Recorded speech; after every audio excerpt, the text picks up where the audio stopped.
Greetings, Black family, and welcome to On the Wake Up Radio. I am your host, DC Radical One, and you have entered the center. Shout out to our wonderful producer, Cindy Ashby. You can check us out on SoundCloud, YouTube, iTunes Podcast, Google Play, Stitcher, Spotify, and now iHeartRadio at On the Wake Up Radio. Again, I am your host, DC Radical One, and tonight we have a very interesting subject. It's been a while since I have been online doing shows. Um, on the Wake Up Radio has been in the midst of reorganization and trying to do some expansion and some other things. I myself have been very busy with the straight black pride movement, but we're back here tonight. Um, See that our wonderful producer is in the building on time. That is very gracious of her to show up on time. Looks like we have Sister Vanessa that is in the building as well. And also, this is the first time streaming to my DC Radical One YouTube page. So we're doing something new today, and I'm going to let more people come into the building, and we're going to get started on the subject matter at hand. And of course, tonight's uh, show is entitled Too Much W.A.P and Not Enough W.I.V.Es. And of course, these are acronyms.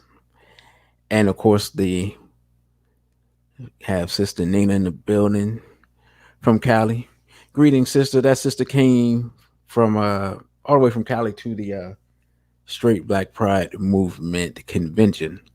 So it is wonderful to see her here.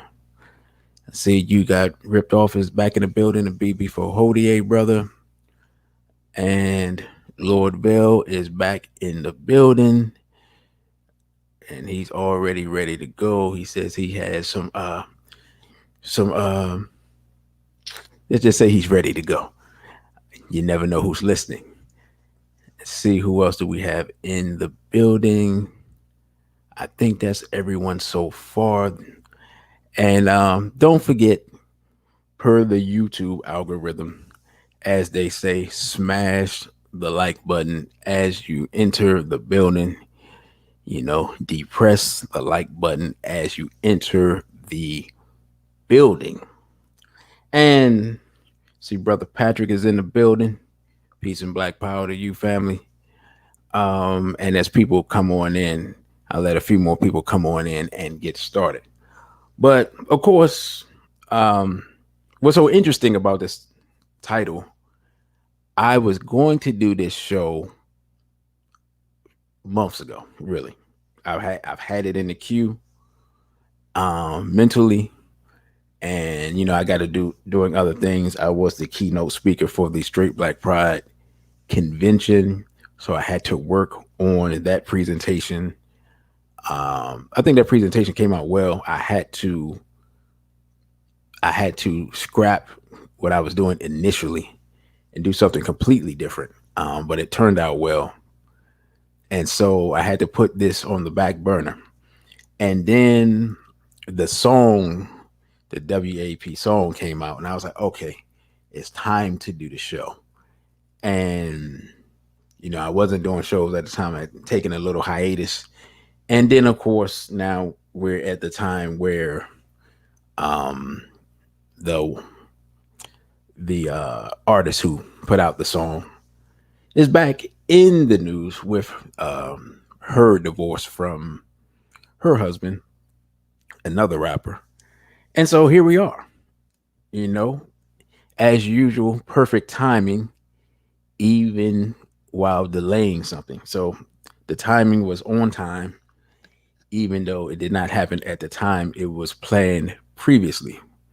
You have Brother Steven in the building as well.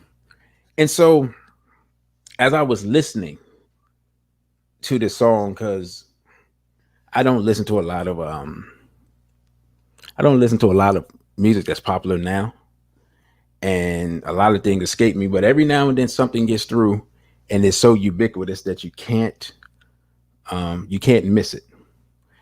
And when I listen to this song, and I have been reading, well, rereading Dr. Welsing's work recently, and Dr. Welsing was really the first person that I remember that really broke down entertainment as psychological warfare. And she was the one who, I don't know if you all remember, she was saying that we can't, that we're the only people who running around calling ourselves B's and H's and dogs and gangsters and so forth and so on. And she was referring specifically to the music at that time.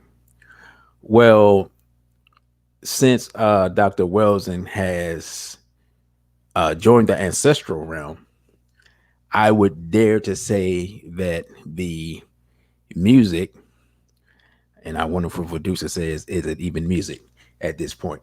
Is music in the same way that a lot of the stuff that we eat is food. You know, it's not nutritious, it's definitely dangerous, but it is edible. And in that same way, this music, if you will, um, has a rhythm. There's some musical notes that are played in the background and some words that are said over it, but it is very dangerous. And the culture that is represented by that song, and the in fact an entire movement that I see, which is an outgrowth of feminism, and we have discussed feminism previously on this platform. But the rise of what I call the rise of horror culture um, is very prominent in this song, and it's so interesting because it's not hidden.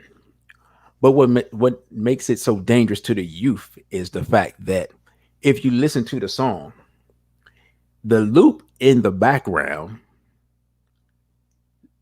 is what is going to penetrate the subconscious mind of the listener.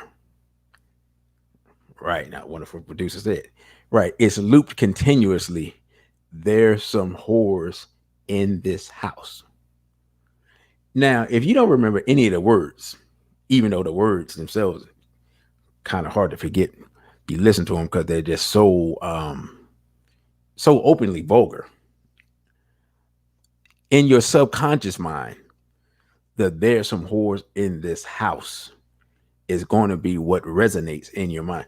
And what's so interesting is that I was watching another person on YouTube, and they were the ones that actually mentioned that loop, and I was like, what? So then that's what actually made me pay attention to the song. And then when I paid attention to the song, I said, oh, okay. I said, this is very, very dangerous. I said, this is the Zionists. This is a small hat. This is a small hat doing, because here's what they're doing. The propagation of horror culture and the glorification of horror culture is setting up our young women and children for the pedophile agenda that's coming in, and to glorify what they call sex work, but what really is being a victim of sex trafficking. Now, I know someone's gonna be like, hold on, DC, you are stretching to the point where you may hurt your back.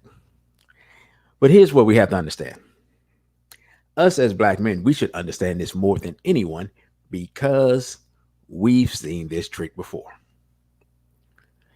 In the 1980s, where there was a lot of conscious music, there was a lot of positive rap, where being having knowledge was a positive thing, right? Late in the 80s, m- music started to change. NWA was a group that became big that propagated the gangster rap. But before them, the ones that propagated the sexual rap was Two Live Crew. And depending on where you were in the country, it depended on which one you were more popular in your area. So while NWA became popular nationally, when I went to school in the South, Two Live Crew and the entire genre of bass music that they helped create was extremely popular. And that began to change the music. So the music that had come up previously, what they called the golden era, that music turned. Then the propagation of the gangster lifestyle, the drug dealing, the thug, quote unquote, and all these things began to be propagated nationally to black youth. And so what we saw is the areas that hadn't been affected as much by the crack epidemic at the time in the late 80s and early 90s, that crack epidemic hit other places. It just hit them later. And one of the ways that it was propagated was through the music. But we never think about it that way. So what we're seeing now with this whole W.A.P and Cardi B and Nicki Minaj and Megan Thee Stallion and whoever else I may be missing, City Girls. Those are the ones I know, but I'm sure this is really just the beginning of the onslaught. The same way that they set us up for mass incarceration by propagating drug dealing, propagating shooting each other, murdering your brother, gunplay, all of these things. The same way that they did all of that is now the same way the way that they captured the minds of young black men is the same way they're capturing the minds of young black women. And our wonderful producer said she was playing Two Live Crew and her mama broke the cassette tape. But your mama was doing her job as a mother. And Sister Vanessa says, I've seen females in their 40s justifying the song. The excuse they use is that there were vulgar songs when we were growing up. And see, here we go. Right. You can go all the way back to Little Kim, of course. But this is what's so interesting. I was talking to this is a while ago, in fact. I was talking to brother Irritated Genie, and he said something that was real deep to me. And he actually had got it from another brother.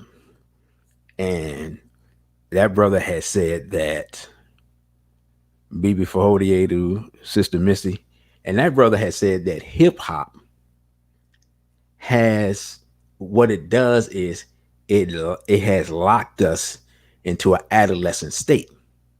And this is coming from not the current generation, but my generation, which now at this point probably two generations back. And when I thought about it, I said that makes a lot of sense because the music itself never like the artists who were around when I was young, the Ice Cubes, Nas, Jay-Z was a little later, but some of these people who have grown up never or almost never, but rarely when they were transitioning to adulthood, they were having children, getting married, and things like that. Never did they glorify that aspect of their lives. People like LL Cool J. He's been married for a long time. Now, we're not going to discuss what he does behind the scenes. That's another show. but he's been married for a long time. He never, that I know, remember in his music, even though he is one of the first rappers to make a rap love song, he never talked about the joys of marriage in his music. And neither did any of the other any. I can't think of any artist except I think maybe Wise Intelligent at one time. But let's just think about that. How is it that all of these artists have come along? They all had Luke had, as far as I know, Luke had a wife at one time. If I'm not mistaken, I could be wrong. But all these artists, they've all had wives, children, all these things. They they've done the adult thing. They become adults, and yet they their music largely stayed the same, locking in a generation or two into the same mindset that they had when they came out, when they were 18, 19, 20 years old, when they first came out. That is the danger of hip hop.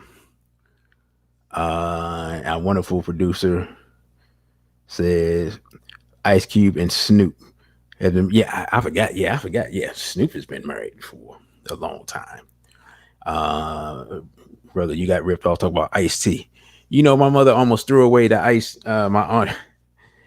Funny story. My aunt bought me. I believe it's Ice T's first album with his hybrid woman at the time. And if you turn the album cover over, she was in a bikini that wasn't covering anything. Yeah, my mother almost threw that out. So yeah, that's how I remember Ice T. It was his Power LP from way back, way back in the day. But what we so we have to understand that the entertainment is used as a weapon of war against our people. And for those of us who have lived through it, we should be the main ones warning the young people of the dangers of what is taking place and what they're getting into. Because we have to understand that, as I have talked about previously, the European is setting up a atmosphere where they're going to ease in pedophilia. Our wonderful producer talking about telling my age. Yeah, I've been around a long time. They're going to ease in this pedophile um, agenda into and put it and make it a part of American mainstream culture. And the thing about it is that they have successfully pushed their way in with, of course, the homophile agenda, the the homosexuality, the LGBT, you know, the Alphabet Soup Committee. They have altered the course of American culture with that. And that was only a precursor to the next step. Now, if you ever read the 1972 gay rights platform, then you would be familiar with the fact that um, they talk about wanting to get to the point of teaching children. So this is not something I'm making up. This is something you can look up. This information has been covered multiple times for years by various people, including Brother Irritated Genie, Baba Walimu Baruti, and myself to a degree. And so we have to realize that the music isn't just music, the entertainment isn't just entertainment, and that the reality of the situation is that we are being set up again, not for a slaughter per se, but set up um, for a return to a form of slavery. And we should be concerned as Black people because Black women and Black girls go missing every day. And we know sex trafficking is a real thing. And this is just something that a song like this sets them up for the slaughter. And the brother says, if you guys read Michael Swift's Gay Manifesto, it literally describes what's going on right now as a society. I have not read that, but I would not be shocked because when I read the 1972 gay rights platform, I mean they have knocked out probably however many bullet points were on there. They've knocked out 90% of those. So they are well on their way with doing what they said they were going to do. And the reality of the situation is everyone sets their agenda, everyone thinks in advance, and everyone works on their agenda to bring about the type of world that they want to see. Everyone that is, except, of course, black people. And of course, that explains why we are where we are in the condition that we are in and struggling the way that we are struggling. But the good part is that we have intelligent African people here. And we have intelligent African people as part of the straight black pride movement. And we have intelligent African people who are supporters of that movement. And dare I say, we have been the vanguard holding the line against the various forms of psychological warfare and the overall push for degeneracy and savagery here in the hills of North America. Now, getting back to the title. Again, the title was Too Much W.A.P and Not Enough W.I.V.Es. What am I saying? Well, if we look at our community, the black community, because that's the only community I care about, I only care about black people, whether they're black people here in the hills of North America or in Africa, Asia, Australia, wherever we are in the world, there is a crisis that no one wants to talk about. As well, I can't speak for other places, but here in America, there's a crisis that no one wants to talk about. And the reason no one wants to talk about it is because the men are too scared. They're scared of being ostracized and beat down and verbally attacked by the women. And too many women are scared because, well, sometimes you have to put on the shoe because it fits. And so now we're in a situation that if we really look at our community, really, the situation between the black man and the black woman is really at an all-time low amongst younger people. And the reality of the situation is that, as I've stated previously, about 25% of black women get married. That's 1 out of 4. And we talked about in the Black Families Matter show why that is. And the reality of the situation is that children have traditionally grown up and become more productive in a two-parent household. This is not something that anyone debates. But if only 25% of black women are getting married, and I believe about 70% of our children grow up in a single parent home, whether it's with the mother or the father, then are we doing, as Dr. Welsing says, are we doing everything we can to maximize African children? The obvious answer to this question is no.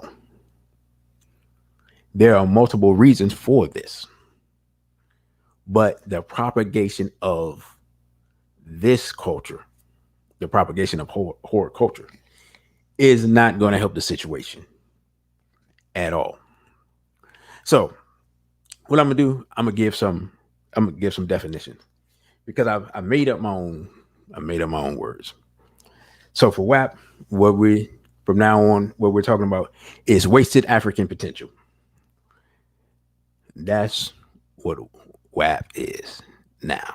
From now on, in straight Black Pride circles, we're talking about wasted African potential.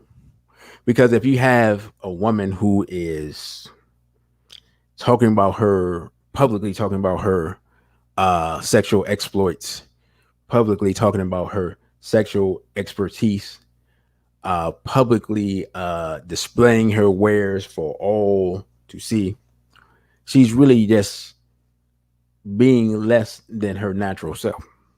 She's being, not only is she being un-African, but she's being the lesser version of what she should be. And brothers, I'll just tell you this, just in case you don't know, that type of woman is not wife material. Now, of course, if I have a definition for W.A.P, and I put it in the title, I have definition for wives. I see Sister Salima has joined the building. So our definition for wives is, it's an acronym. Y'all ready? The first word is wise. Definition for wise: having or showing experience, knowledge, and good judgment. And this is kind of actually going to lead into my show that I promised the brothers that I'm gonna give y'all the show. Uh, Brothers Guide to Conscious Dating. But just take notes on these acronyms because this is what you'll be looking for. So the W in wife is wise. The I in wife is intuitive. What does intuitive mean? It means possessing or given to insight. This is really, it's a spiritual quality, and a woman who's in tune with her femininity will have a high level of intuition. Brothers need this type of woman around them because that type of woman can warn you of danger that you can't see based on things that she feels and perceives for herself. This is a feminine power in and of itself. So that's why it is part of the wife definition. What is the V for? The V is for virtuous, having or showing high moral standards. If there is something that is surely lacking in the Black community, it is people in general, but sisters in particular, who are lacking high moral standards. Here's what's deep about if sisters had high moral standards. If sisters had high moral standards in the 80s, we wouldn't have had as many drug dealers as we had. Now, somebody's going to be like, how are you going to blame that on the sisters? I'm not blaming it on the sisters. I'm blaming the drug dealing on the European that brought the cocaine into the country. But what is my point? My point is that the sisters could have taken a stand the way the sisters and the Panthers helped to popularize the Panthers. The sisters in the 80s and the 90s could have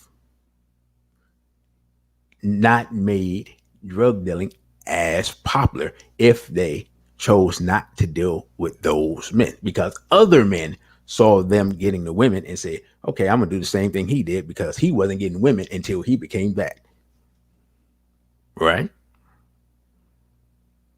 So that's virtuous, having high moral standards. And we're in a society where having high moral standards is frowned upon in the modern context. That's what makes it so difficult. But that is what we always hear sisters talking about. I'm a strong Black woman. Are you strong enough to resist whore culture? Are you strong enough to resist feminism? Are you strong enough to not side with white supremacy and to stand with the Black man against the evils of this world? Do you have that type of strength here in 2020? That's the question. The E is enlightened. Was enlightened mean having advanced spiritual knowledge.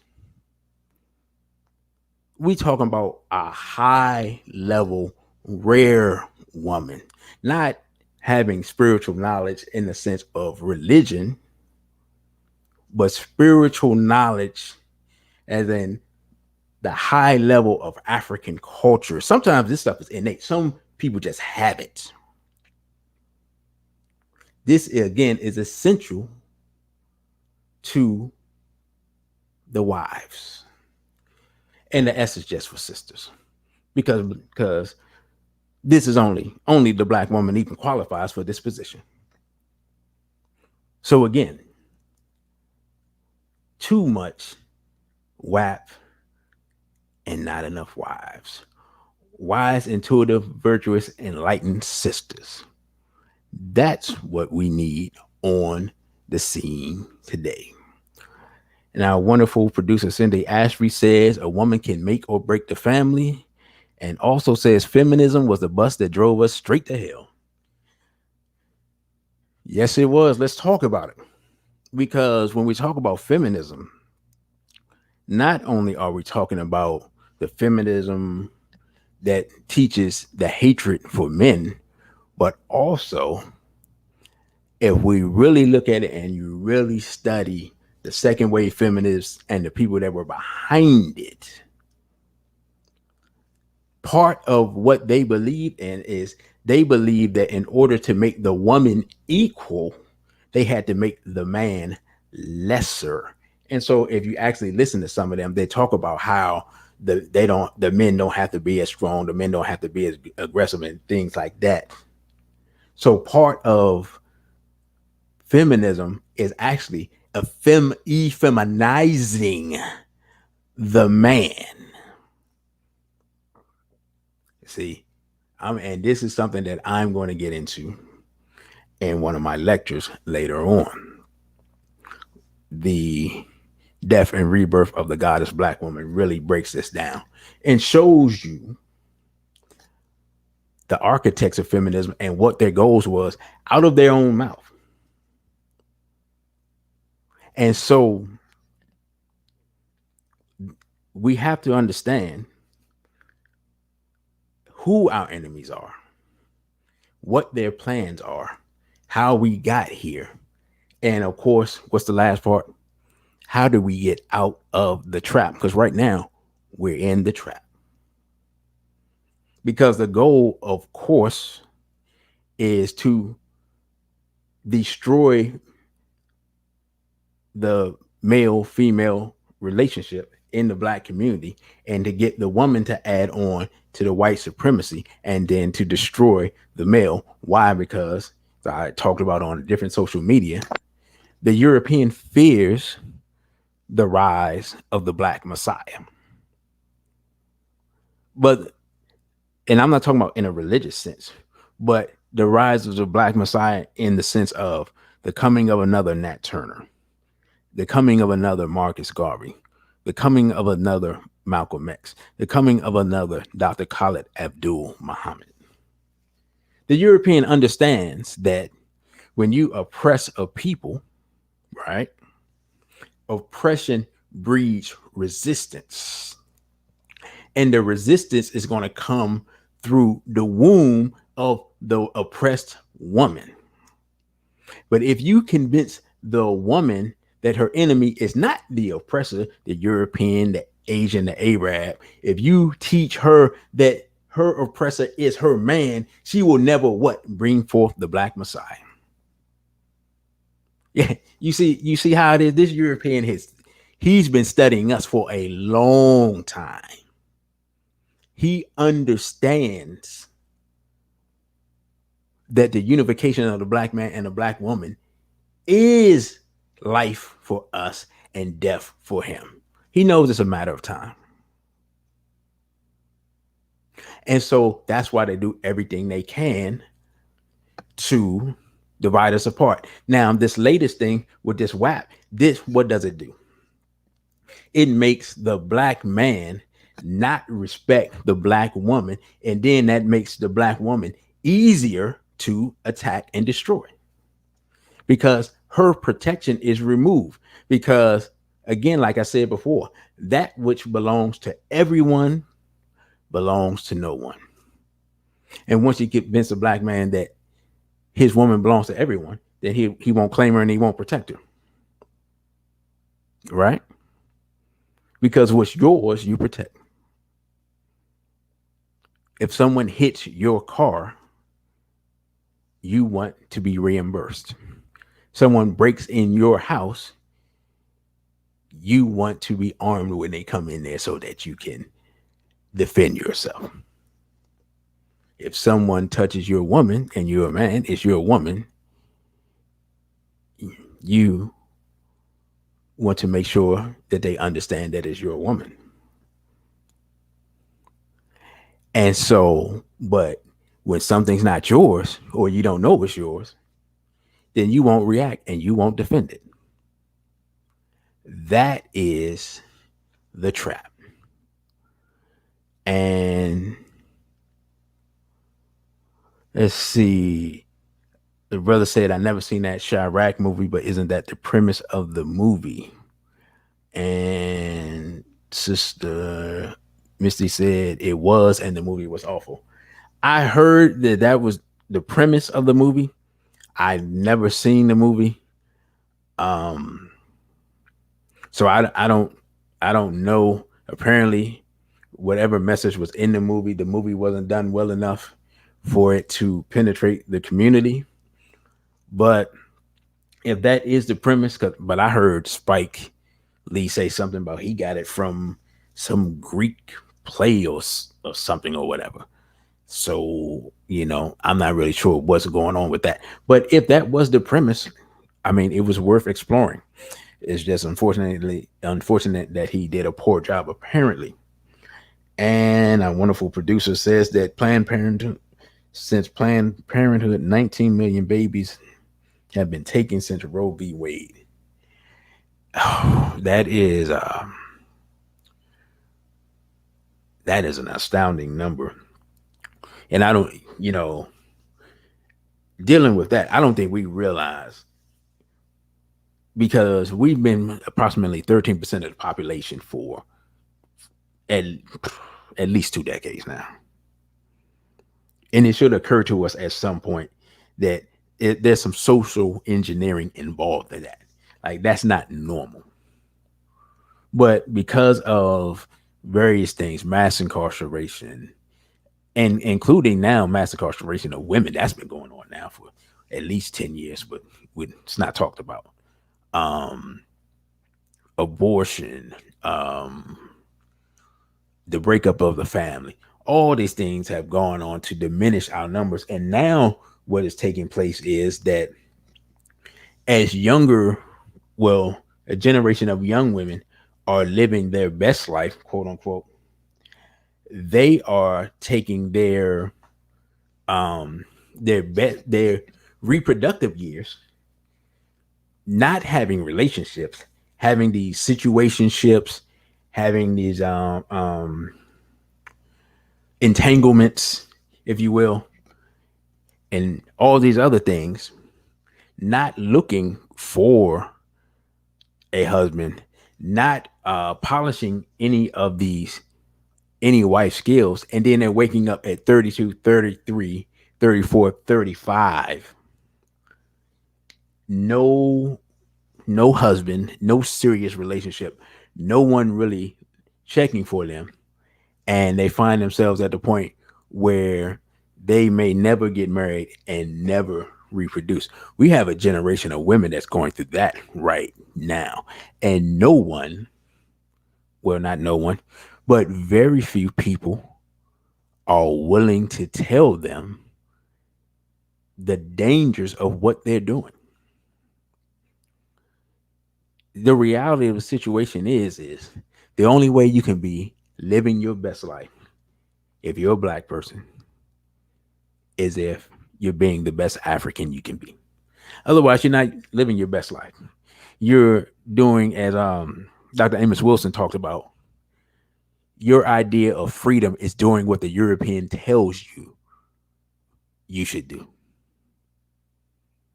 And we don't realize we really have bred a generation of women, and it's very weird. We bred a generation of women who are very narcissistic, are very selfish, are very entitled, and although they have education from the European, are still in matters that matter to black people extremely ignorant. That's the reality of what I see daily in real life and on the internet. And what is happening is now there's a male backlash against these type of women, which again pushes the gender wars even further. And what was so dangerous about this whole Cardi B offset, I hope that's the right person. I know it's somebody from the Migos. Divorce is that people on the internet were arguing about that. And that was being used as an example of why not to get married and why men aren't this and that and why women aren't this and that.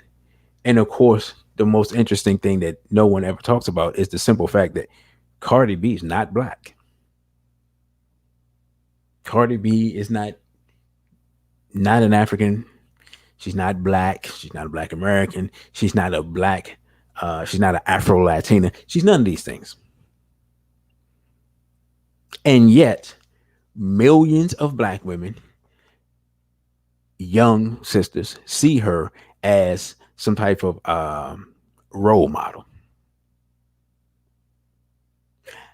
Our women are being bamboozled and following behind someone who is not even black. Like, just look at it. Just Google her family and find me the black person. You can find pictures with her mother, her father, and her sister and herself. There are no black people in that picture. But of course, we're also in the age where all types of white women are running around getting jobs and degrees and scholarships and all types of stuff, claiming they're black, and they don't even look remotely black. Not even close. And for whatever reason, our community, we just accept them. We're not even questioning people. Like, hold on. You, you say you're black. How?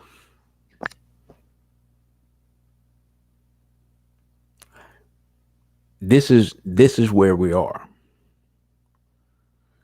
And Brother Lord Bell says I try to tell people Cardi B is a white Latin. To me, it's obvious.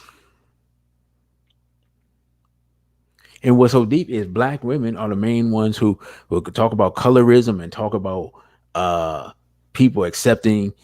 They'll talk about mixed women and they'll talk about this and that and they'll talk about black men preferring all these type of women. And then they'll sit around and listen to Cardi B and vote for Kamala Harris. Let's talk about it.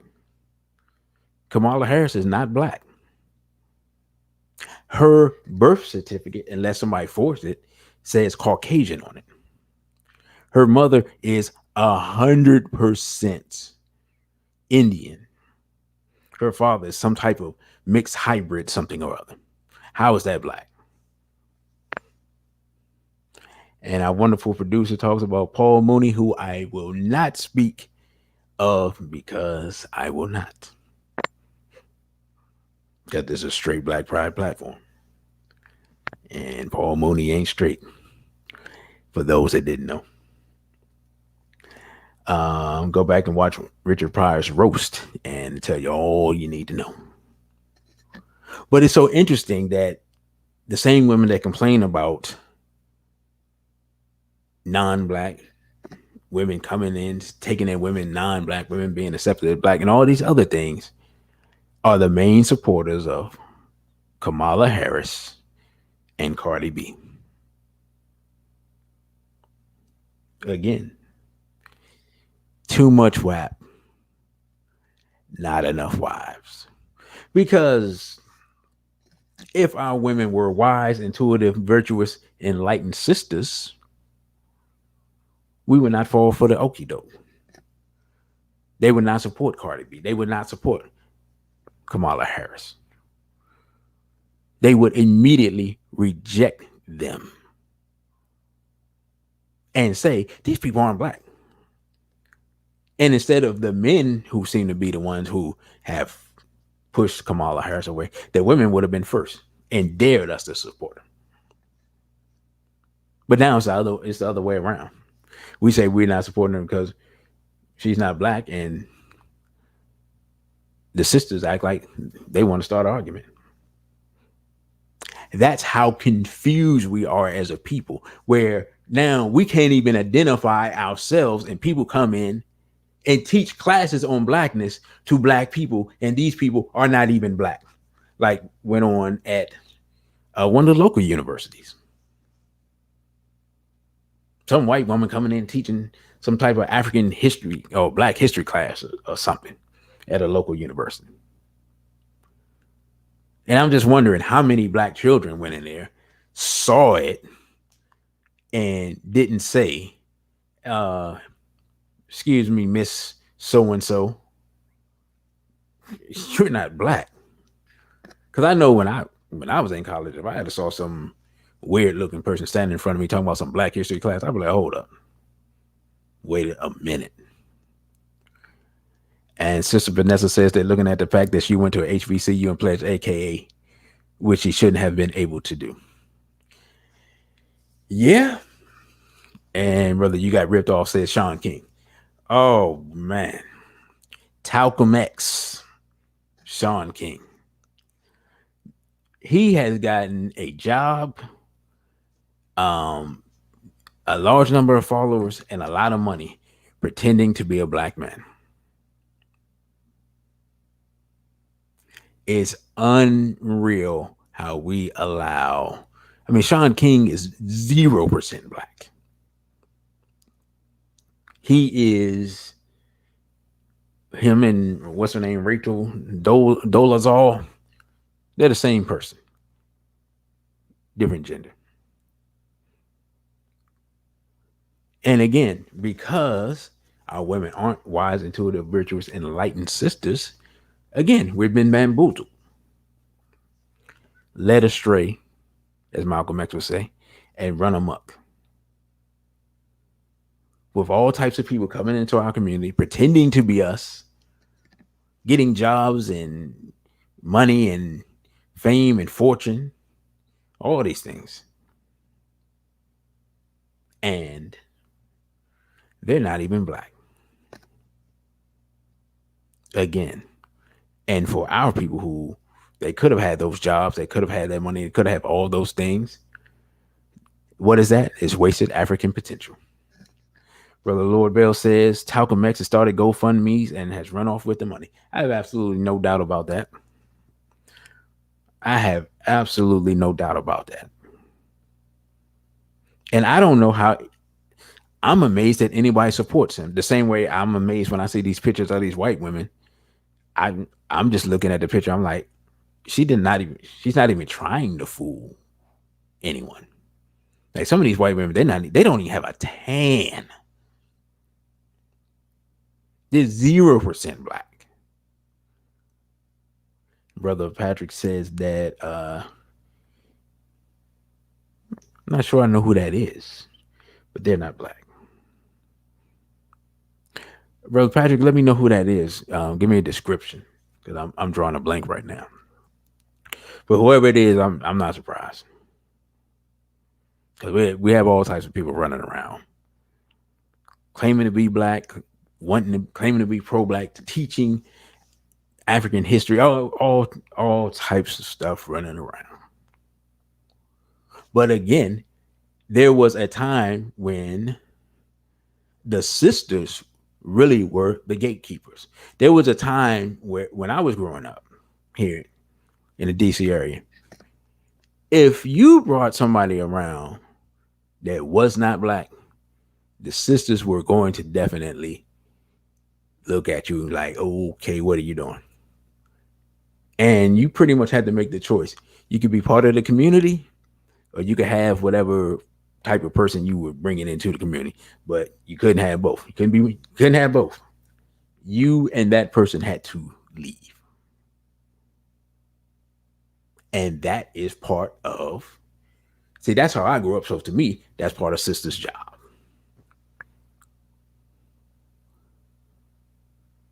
So, wonderful producer said, gatekeepers, they left the door wide open these days. Yeah, I don't even think we have a door. I think people took the door off the hinges and everybody's just walking into the black community and taking all the goods out of it. We got 7779311 in the building. Greetings. Better late than never. But really, this show is really a call to action for the sisters, especially those sisters that know. And I'm not saying y'all not doing it, but we need you all, the older sisters, to really try to get through to these younger sisters, because this is what I'm seeing, and no one wants to talk about it.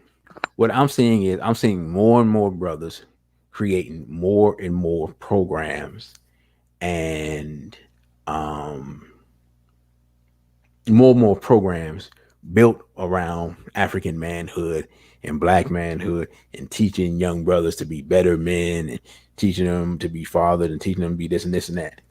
And no one is addressing the fact of who you gonna marry after you do all that. Yeah, see, because this is what happens. Because I've seen it, and I'll be completely honest. I don't teach as many young brothers as I would, because I don't want to put them in a situation that I've been in before. Because this is what happens, right? This is what happens. And I'm speaking from experience. You get a brother, you get him when he's in his college years, something like that. You teach him all of these things. Teach him this African knowledge. He goes, you teach him, hey man, you want to physically train. Hey, you want to do good in school. You want to do this, you want to do that. You want to learn a trade. You want to do this. Hey, respect black women. Blah blah blah. All this stuff, right? He learns all this stuff. He learns to be the best man that he can be, right? He gets a degree, gets his car, gets his house, gets his he gets his job, he's working out, he's eating right, he's taking martial arts, learning how to shoot guns, all this stuff. You say, hey, you gotta respect sisters, man. Don't treat sisters a certain way, try to show them respect, blah blah blah blah. We teach them all this stuff, and then we send them out here to a bunch of women twerking with funny colored hair, listening to Cardi B, Nicki Minaj, wearing makeup, looking like trannies. And then you want to know what happens? They come back to me and say, okay, brother, where are the women at? And I'm sitting here looking ridiculous because I don't have an answer to the question. This is what happens. Again, too much wasted African potential, not enough wise, intuitive, virtuous, enlightened sisters. See, for years, we've been talking about the crisis with the boys, the crisis with the men. The men are the problem. The men, the men, the men, the men, the men.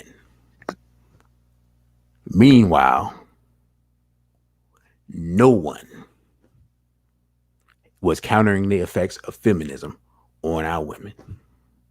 No one was countering the effects of horror culture on our women.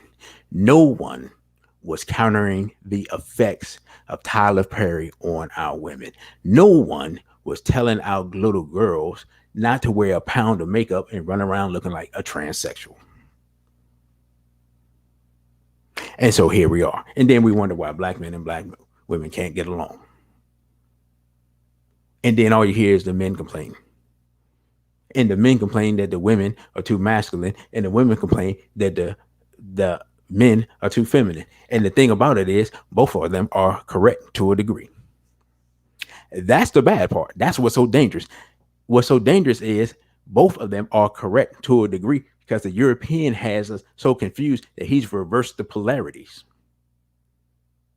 And so those brothers who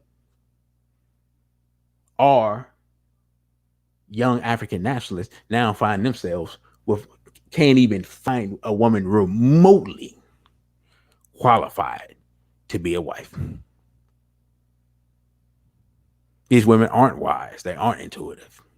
They certainly are not virtuous. We don't have to get past that point. And in fact, a lot of the younger women are more interested in an entanglement than they are being someone's wife. And then we have Cardi B talking about, I don't cook, I don't clean, but I still got the ring. You should cook and clean your own house just because you live in it. What are you talking about? And our women are running around singing it like, yeah, I don't cook and I don't clean. Do you clean your body? We know your mind is filthy.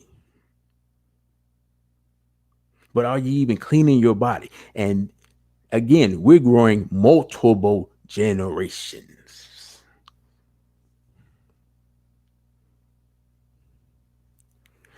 And a wonderful producer, Cindy Ashby, says, you ain't no woman, you're a lady, because a woman can do all types of dumb stuff, but a lady has class.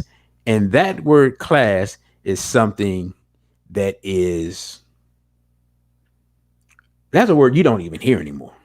I was thinking about that a while ago. I was like, wow, when's the last time I heard anybody say class? Not class as in school, but class as in elegance, sophistication. See, I remember a time where you would see a certain, if you was a man and you would see a certain sister and the way she carried herself let you know that you wasn't even on her level. You had to level up just to even get within her realm.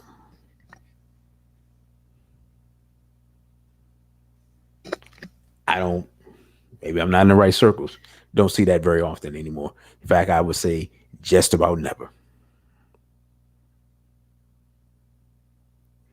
And so, from my point of view, we're in a very, very dangerous time.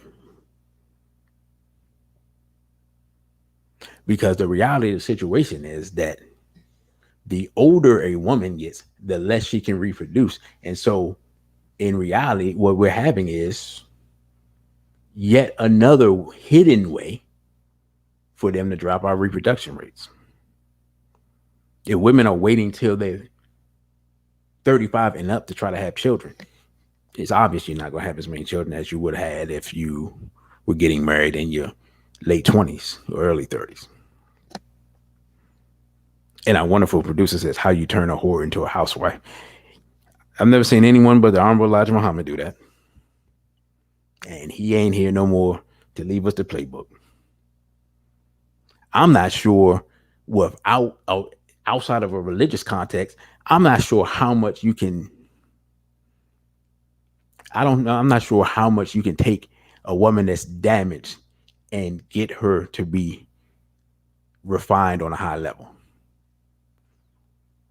Because one of the things that we don't understand about the biochemistry of women is that there are certain, that every time a woman interacts with a man physically, it alters her biochemistry. Because a woman intakes the DNA of a man into her body and it affects her DNA. This is science that Europeans know but don't talk about because it would go directly against feminism. And I remember a European female saying one time that that a woman's reproductive parts are the back door to her subconscious mind. And that's why when a woman is with a man and the man is very skilled, he stays on a woman's mind for years and years and years and years. And even if she leaves that man, she tries to replace that man with the next man, but he doesn't give her the same feeling. And then she goes around chasing that high of that first man. This is high level science that they don't talk about. And Brother Steven says, did I see the Gavin Newsom bill? Yes, I did. Yes, I did. Yeah, the California pedophile bill. I did see that. Absolutely.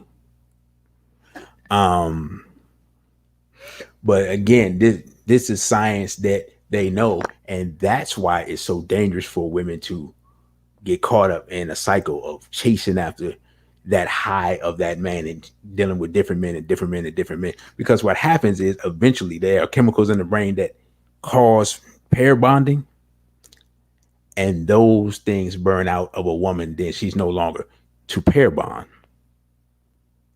So even then, if she wants to get into a relationship, she can't maintain that relationship. And then also what happens is because so few people are having long-term relationships, they don't have the ability, they don't have the skill set to maintain a relationship. And we're at a point now where young men and young women have no, they don't have the skill set to maintain a relationship. So the first time there's problems in a relationship, they're either leaving a relationship or they're stepping out of a relationship and trying to come back in. So you have the breakups and makeups, or if you don't have the breakups and makeups, you have the cheating. Then somebody pops up with a side baby and all this other stuff.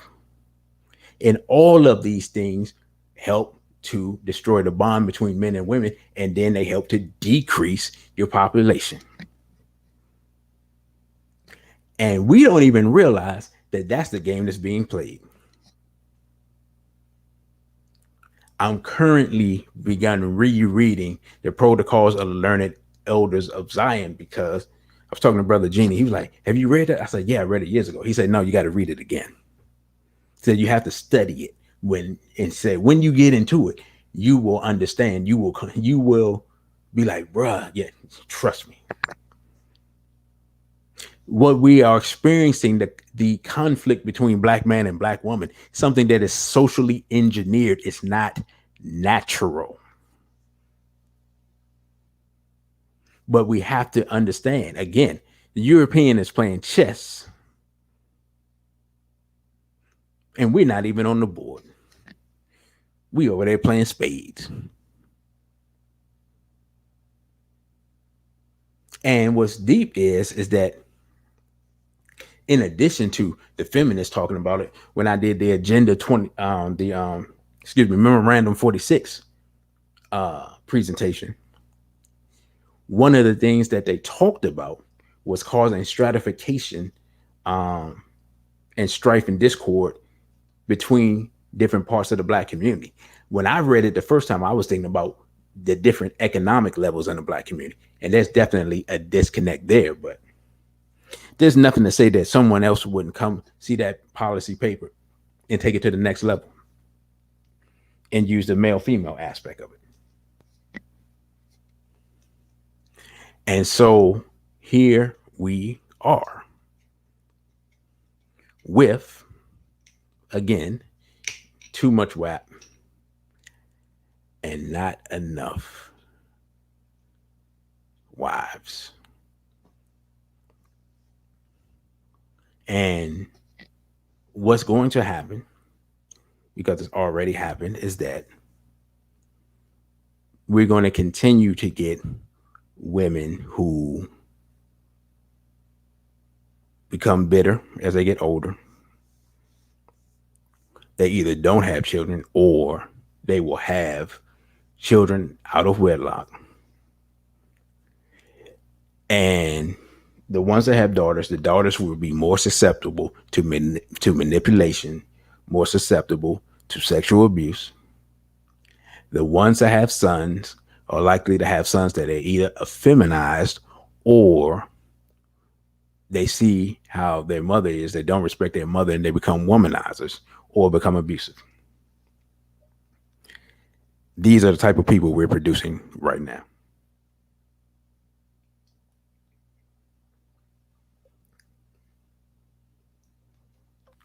This, brothers and sisters, is the danger of the propagation of feminism and horror culture.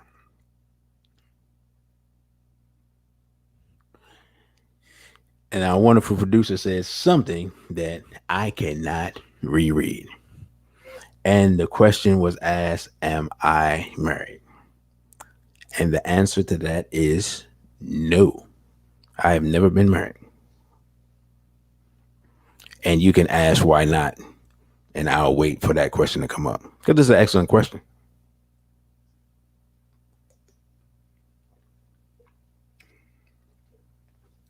And King Hercules has popped up and said, I'm here. Greetings to you. So I'll answer that question. I was asked, well, I wasn't asked, but it's a logical extension of the question, so I answered it anyway. Um, why am I not married? Ah, there it is. Why not? Okay. I guess the chat's slow. Um, well, I came into this knowledge at about 16 years old. And as you may know, if you've been listening to the show, I was uh, a member of the Nation of Islam. And so when I came into this knowledge, there were very few, at least locally, there were very few women in that organization around my age.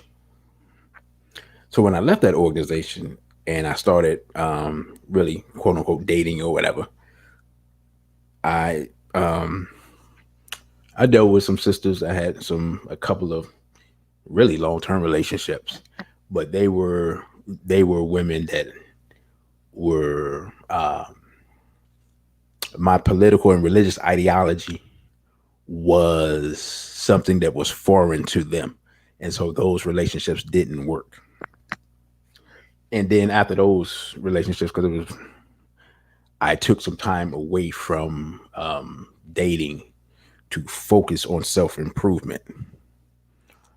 And then when I came back, nothing had changed as far as, in fact, women to, were even less inclined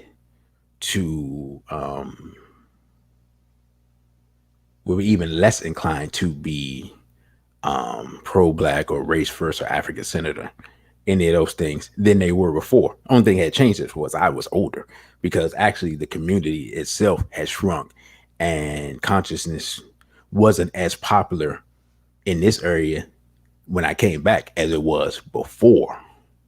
So, me finding a suitable complement was even more difficult.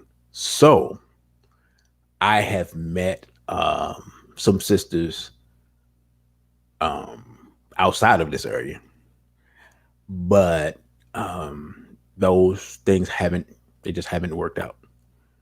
You know, they just haven't. I am, I can be difficult to deal with, and because one, you have to think about it. As I become more public, I think it becomes more difficult, and the things that are popular to women now are not the things that I have to offer. Like a man of good character, a man of intelligence, a man of integrity are just not that's not in style right now. It's just not, you know, and I'm not young and handsome as I was before. Let's put it that way. Brother Steven says, I'm 27-year-old nursing student. Should I be thinking about marriage at a time like this? You should be, I would say you should be scanning for the type of woman that can help you maximize and do the things you need to do. So you should be looking. Yeah, you should be thinking about marriage, definitely. You should begin looking. I would still, because you said you're a student, I would be working on self-improvement. I'd be working on physical training. I'd be working on that degree. I'll be working on getting my self-defense skills up as far as weapons and also hand to hand. But I would be scanning, definitely, because even though for a man it is, the time is not as much of a burden. Still, the sooner that you can find a quality woman, the better. And the reality of the situation is that there aren't a lot of quality women. So the time is now to start looking. And the brother says, you followed me on Twitter, didn't know you had YouTube video. Yeah, brother. Actually, I just like reactivated this. I just reactivated my YouTube. So that is why. And this is actually the first. This is simulcast between my YouTube and on the Wake Up Radio, and this is the first live stream or any video, for that matter, that I've put up there. So that's why. But I appreciate the follow on Twitter and on the DC Radical One page. Because I'm trying to grow the DC Radical One brand, and I'm also trying to get back to putting a straight black pride product back on YouTube for the time that it lasts, because the founder of Straight Black Pride he was booted off of YouTube, and most of his stuff was scrubbed off of the YouTube platform. Although not all, I come to find out. I was going through my YouTube page and found some of his old stuff. And brother Lord Vale says, I'm in self-improvement right now. Stay focused, brother. Absolutely. And the brother says self-improvement is great. Yeah. I I guess I'll tell the story. I mean, we getting personal, but I'll tell the story. Years ago, I had a real painful breakup with a sister. Um, and so I decided, you know, I was like, okay, well, I'm going. I'm like, you know what? I'm going to show her. That's really what I was thinking. And so I went and started working out, because when I was younger, I was small. I was very slim, and I started working out. And I went and got, because I was still taking classes in college. I went and got a job. Went and bought some new clothes. Um, and was like just working out at home like all the time. And I was athletic, so I was already playing basketball and stuff. So only thing that I was doing was adding muscle. And what's so funny is that I would see that same sister like a couple of years later, and she saw the new and improved me. And I'm not gonna lie, seeing her, showing her what she missed and what she gave up on, it was gratifying. I'm going to, I'm not going to say that's a reason why you should seek self improvement or whatever. But all I'm saying is it's gratifying. So it is a gratifying feeling, you know. I never forget that. It's just like, all right, cool. I'm not good enough. All right, I'll show you. And it was motivational. But don't wait for something negative to be motivated. You know, just be the best you can be. And what invariably takes place for the brothers out there, I'm speaking to the brothers, other sisters too, in reality. What invariably takes place is as you improve yourself, what happens is that um, it expands your pool of dating. And the sister said, "What was the reason for the breakup?" Uh, the sister was dissatisfied. You know, she was dissatisfied. We were young. Um, um, and then she connected with a family member, and the family member got to telling her stuff, and the family member was toxic. I mean, being completely honest, family member. Come to find out, family member was a stripper, so she's being influenced by her stripper sister. So I'm not using any names, so and it was years ago, so no one will ever know who this person is. But she told me that her. It's interesting because she told me her father told her, "Hey, stick with that brother. He's solid. He's going to be something. Stick with him." And she didn't listen to that advice. Where's she at now? I have no idea. Last time I saw her, uh, the guy that she ended up with after me was abusive, so he hit her. Um, and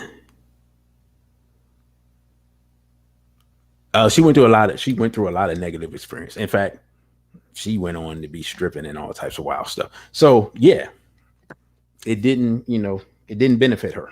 She didn't upgrade. She didn't level up. Um, Nothing positive happened in her life while I knew about her. So where she is now, I have absolutely no idea, and really not concerned.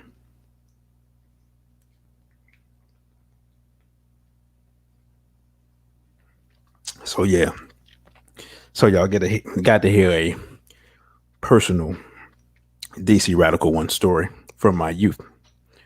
But yeah, those things happen, and that what I learned from that experience is that I well, number one, this is gonna sound extremely arrogant, but it is what it is. Again, don't forget to smash the like button. What I learned is that I'm unique, and it's going to be very difficult for any woman I deal with to find a clone of me. Though women have tried. I mean, like I've seen it. Like I've seen situations where you see the next one, you're like, wow, that guy looks familiar. But yeah, you know, like it again, finding people of good character and people who are sincere. They don't grow on trees in America anymore. You know, but again, that is because we no longer have a community, and because even when we do, people don't value um, the thoughts of their elders. People just, somebody tries to tell you something, you're like, oh, I know what I'm doing.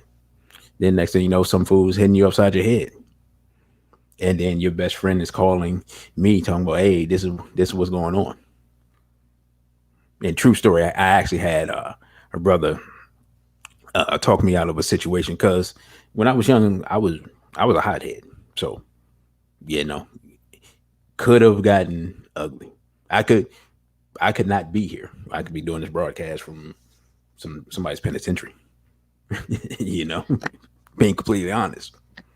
But brother he just told me, he's like, hey, he told me straight up. He's like, that's no longer your woman, so therefore it's no longer your concern. And I thank that brother. I've lost contact with him, but yeah, he taught me. You know, those that know me when I was young know that a little bit of a hothead. And then I had people around me who, if I was like, "Hey, man, let's go do this," they were like, "Cool." That's the bad part. I didn't have the type of people. I was really like the most level-headed person. So if I say something that's going to take us off the rails, we're just all going off the rails together. Because they like, "All right, cool, we with you." If you say You say that's what we want to do, that's what we're gonna do. So yeah, so that that was that, and that's the danger of that wasted African potential, because that wasted African potential could get somebody killed. And it's so interesting when I see these sisters talking about, oh, black men don't protect black women, so forth, so on. And I'll be completely honest, I've known brothers who have died over women, and they died young. So whenever I hear that, there's a little bit of me that gets infuriated, because I know brothers who have lost their lives over women, but yet black men don't protect black women. And like I said before in another show, part of the protection of the black woman is warning you before the event even takes place. See, you have to follow the guidance in order to get the protection. And there was a sister, and I'm drawing a blank, but she spoke on this. She did a YouTube video on it. It was the part I watched was outstanding. Part I watched was outstanding. The sister said, been there before, verbal abuse. Said you dodged a bullet. She wasn't the one for you. Oh yeah, nah, yeah, no, I already, yeah, I already know that. I'm not even that's so far in the past. That's not even, you know. I was just answering the question why I wasn't married, and I was just bringing that up as one of the examples. And sister says some physical abuse too. Yeah, that's that's just something that happens. Just roll out. And what's crazy about that is they're they're brothers that are going through that, but that's something that is taboo for brothers to talk about. You know, sisters can talk about it, but brothers can't talk about it. You know, that's that's another part of that wasted African potential. Brothers, you dealing with that W.A.P. She might try to W.A.P you upside the head, hit you with, the old stereotype about the frying pan. Uh, Brother said he had a karate school in Northwest DC. My whole thing was to get our teams back to being mentored and going through rites of passage in order for them to get their black belts. Okay, yeah, that's outstanding, brother. That's outstanding. Um, but yeah, I mean, and I don't know if you were in here when I was talking about that. I was saying that, we for years we've had various programs, various strong brothers have had programs dealing with the brothers, but the number of programs dealing with the sisters has, I don't see a lot.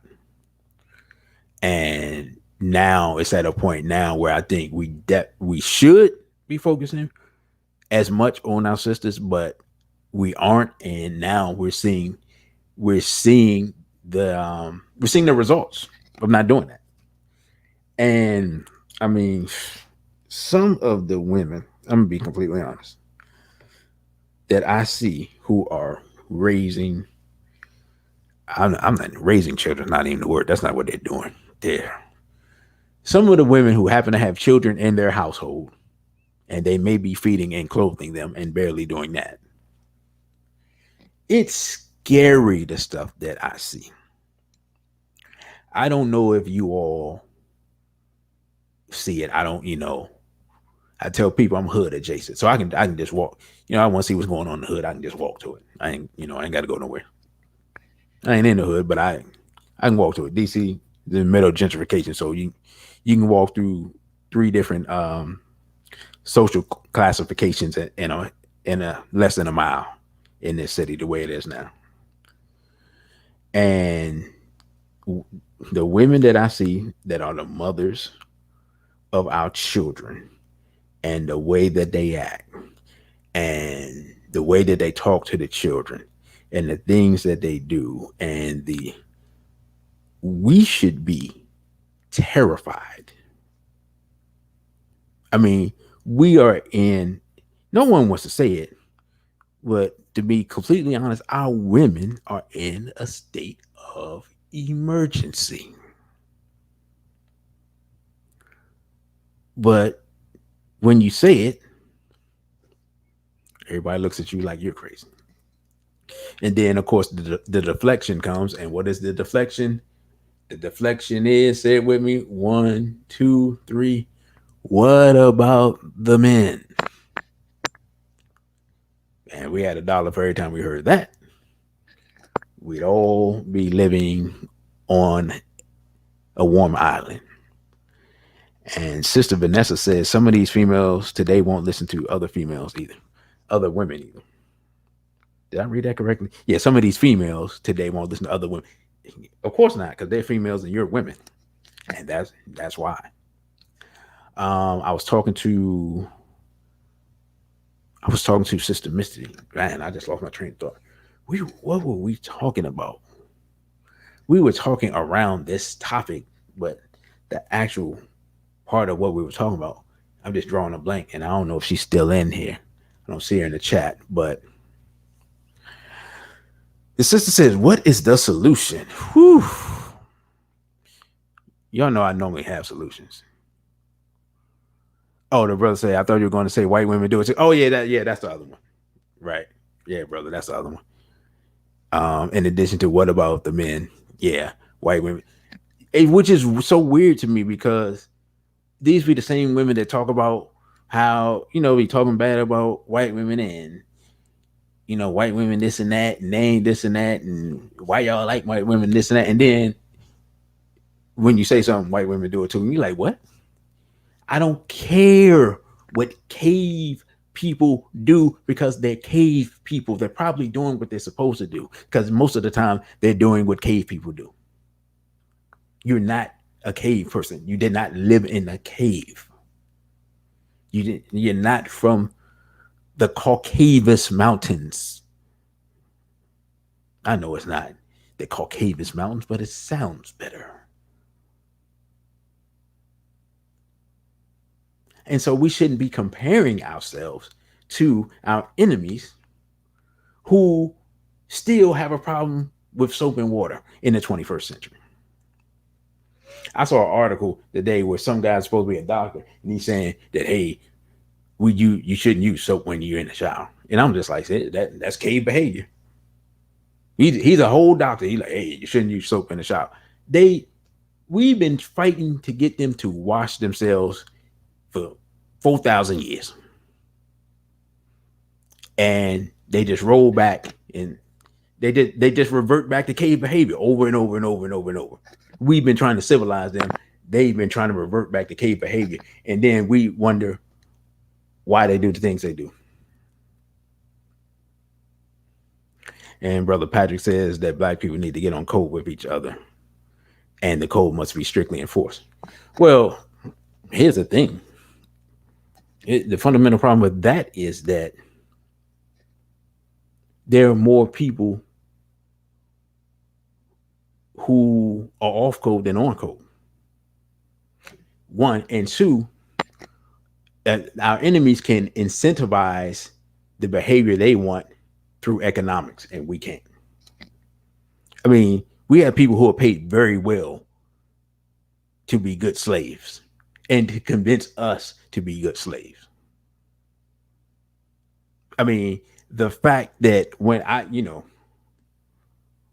saw Al Sharpton leading a march in the 21st century when everybody knows he's a confidential informant, or at least I thought everybody knew, I was like, really? But he's paid well to lead our people to nowhere. Attorney, what's his name? Ben Crump. He's paid very well to tell families of people who's been murdered to here, just take this money and go on about your way. And other people are paid very well to tell us that no matter what the Democrats offer, which is nothing, we should vote for them. And they've been on MSNBC since Obama administration. And that is one of the problems because the European can incentivize them to do that economically, and we can't. And we are not organized enough to disincentivize that behavior in a manner that everyone can easily understand, but can't be said publicly. Oh, yeah, Sister Misty is here. But, and so again, I mean, the foundation of everything, just being completely honest, the foundation of everything, we have to be organized. And Kwame Ture, I mean, he talked about it all the time. I look back at some of his old videos, and he's right. Until we get organized, nothing that we're talking about matters. There's such, even amongst people who claim they're conscious, and I always throw that in quotes. And don't even get me started on these people who are woke. Don't even get me started. Because, as I said, being African is greater than being conscious, which is greater than being woke. And I'll get a shirt. I'm gonna get those shirts made, sell those wherever I go. Until we get organized and we're willing to work with other African people, nothing can be accomplished because the enemy is organized to a T. They're so organized that it's literally like the movie The Matrix. Anything that doesn't fall within their parameters, immediately they notice it and they try to neutralize it. Now, brother, I'm talking about being working with African people. Code is not relevant if it's not enforced, and it can only be enforced if people are actually working together. Code just a piece of paper. Europeans don't go by a code. Their code is we all believe that we're superior, and if you do not believe that, we'll just kill you. That's the small hat creed. And it's one sentence. Plain and simple. That's how small hats work.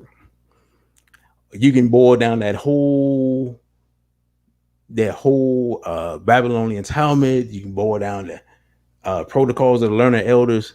You can boil that all down to we are superior, and if you don't believe it, we will kill you.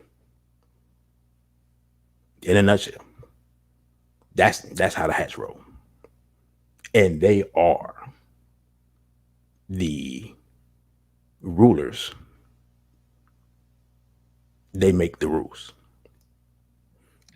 Sister Vanessa said, "Drop squads." Hey, I didn't say anything. I'm just quoting Sister Vanessa. Our wonderful producer Cindy Ashby says, "Aware and actively attentive to important facts and issues, especially issues of racial or social justice." That is the definition of woke from the dictionary, from Webster's dictionary. I didn't even know woke was in Webster's dictionary, but I guess it's updated. And that whole social justice thing is very dangerous because social justice, like diversity, all that means is homosexuality. They'll just code all those LGBT code words. That's all those are. Anytime you hear about diversity or social justice, that's homosexuality. Speaking of diversity and social justice, I would be remiss if I didn't talk about this real quick. Because as we're talking about women who are not wise, intuitive, virtuous, enlightened sisters, I don't know if you all have seen this. The gentleman named Andrew Gillum was taking place here with him and the support that he's getting from Black women. I found shocking. Now, this is something I saw on Twitter. I haven't seen it on anywhere else. But I know Twitter is the home of the Black feminists and the woke folk and the social justice warriors. Let's talk about it. For those who don't know, Andrew Gillum and Sister Misty, make sure that I'm saying his name right. Um, the politician in Florida who was found in a room with two white men, if I'm not mistaken, um, and some meth and some lube and some other stuff. He recently came out and said, "I'm bisexual." That's what he said. That's what he said. And sisters are like, "Oh, okay, wow, okay, oh, I'm glad you could come out, and oh, we have to support them." Talking about him and his wife in their marriage, and they're living their truth and all this stuff. And I'm holding my head. And Sister Vanessa said the that wife of his had to have known he was bisexual before she married him. Sister Misty said that's right. So we're in a time, right? Let's just think about this. I'm holding my head because it's making my head hurt talk about it, but I wanted to talk about it. We're in a time where a black man can cheat on his wife with two white men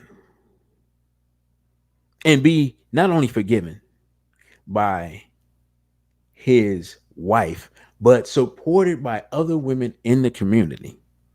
But that same black man would be vilified if he had been found in the bed with two white women. Somebody make this make sense. And everyone here seems to have agreed to that the wife had to have known.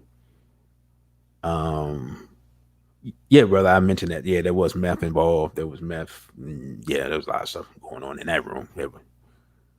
Uh, and brother Aaron Kobe Jones, welcome to the show. Didn't see you earlier.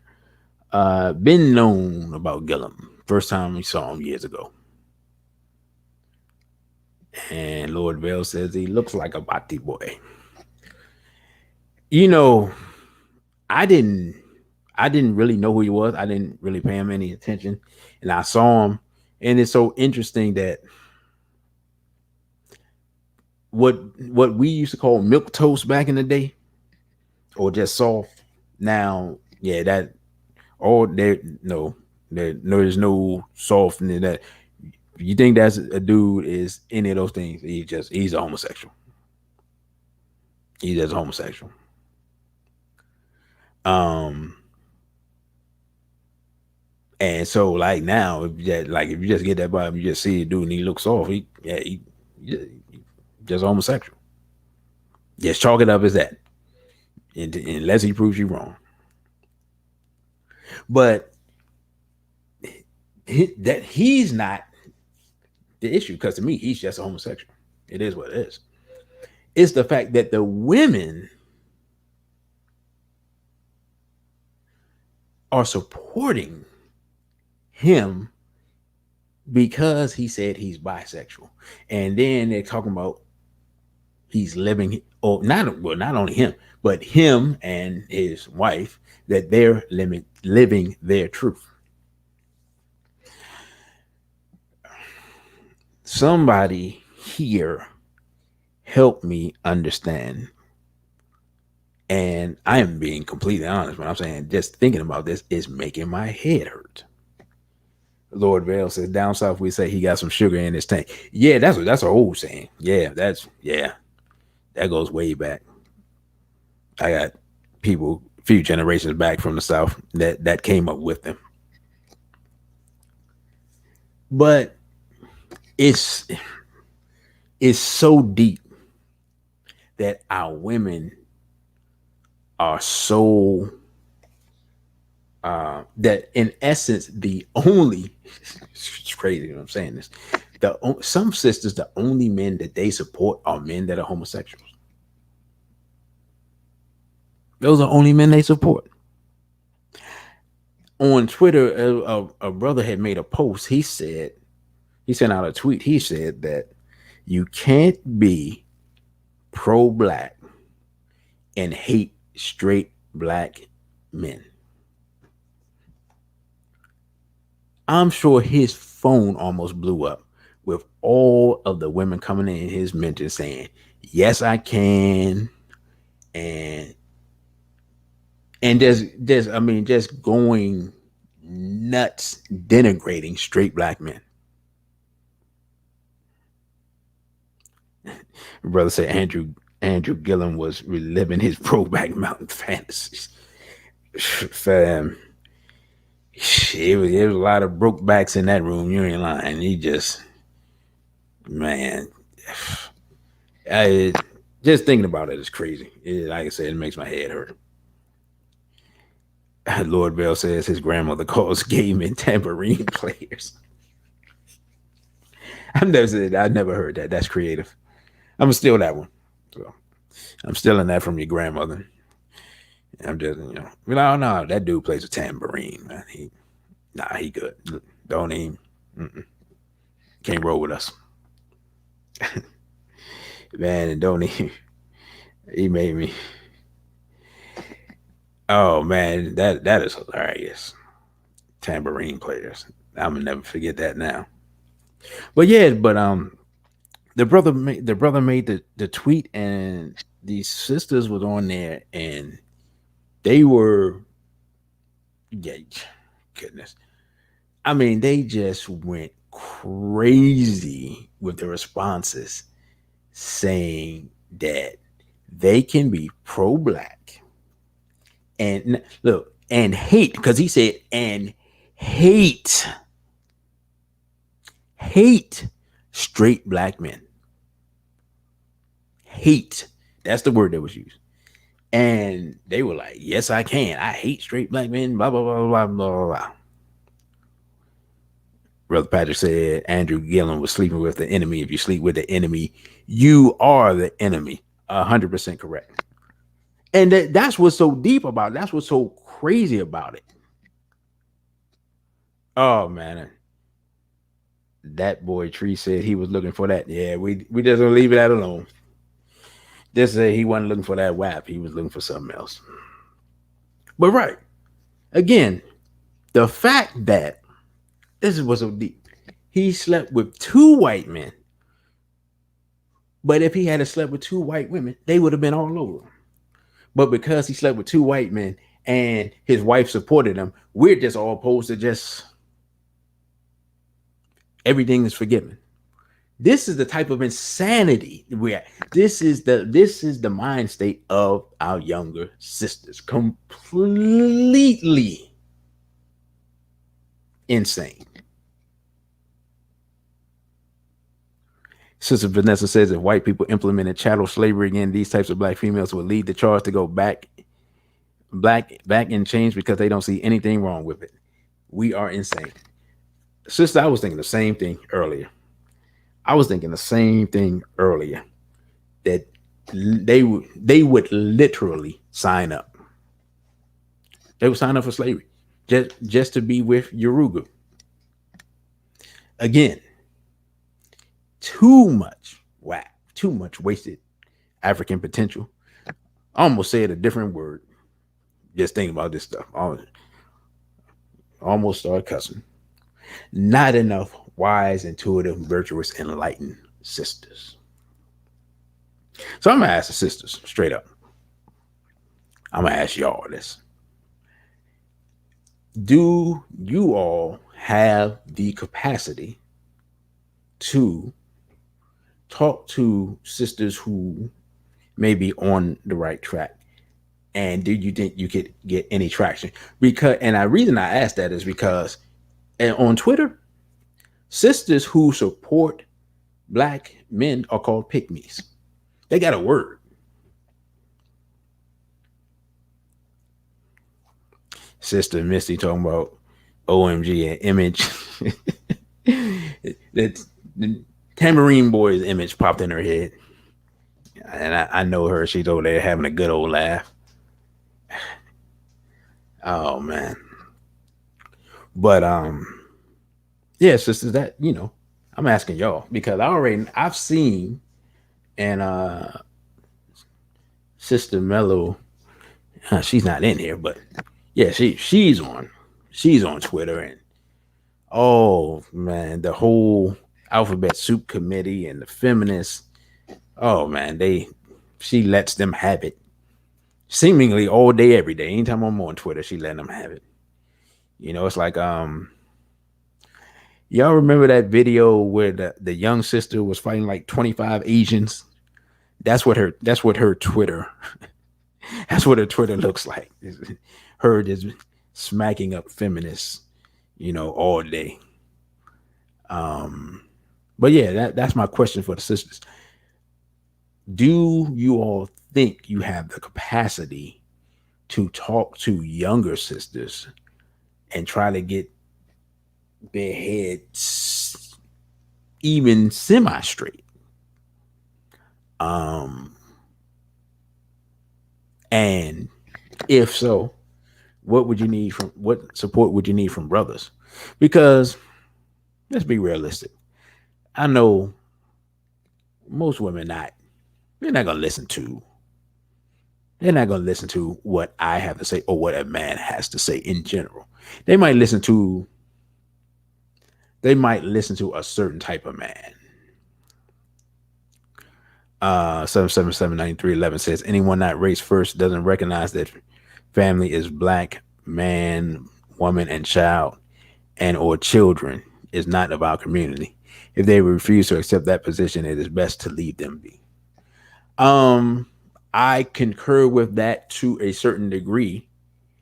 Um, Sister Vanessa says I have the capacity, but not the patience. Back to 779 I concur, except that from what I've seen, um, there is a shortage in the community of um, reproductive age marriageable women, and so what happens is your community ages out and dies out. That's just how it works. That's what happens if you don't have a if you have an imbalance, whether it's an imbalance of men or an imbalance of women. There's a this is what's so weird. There's an abundance of women overall in compared to men, but there's an imbalance in the community of where there are more younger men than there are younger women.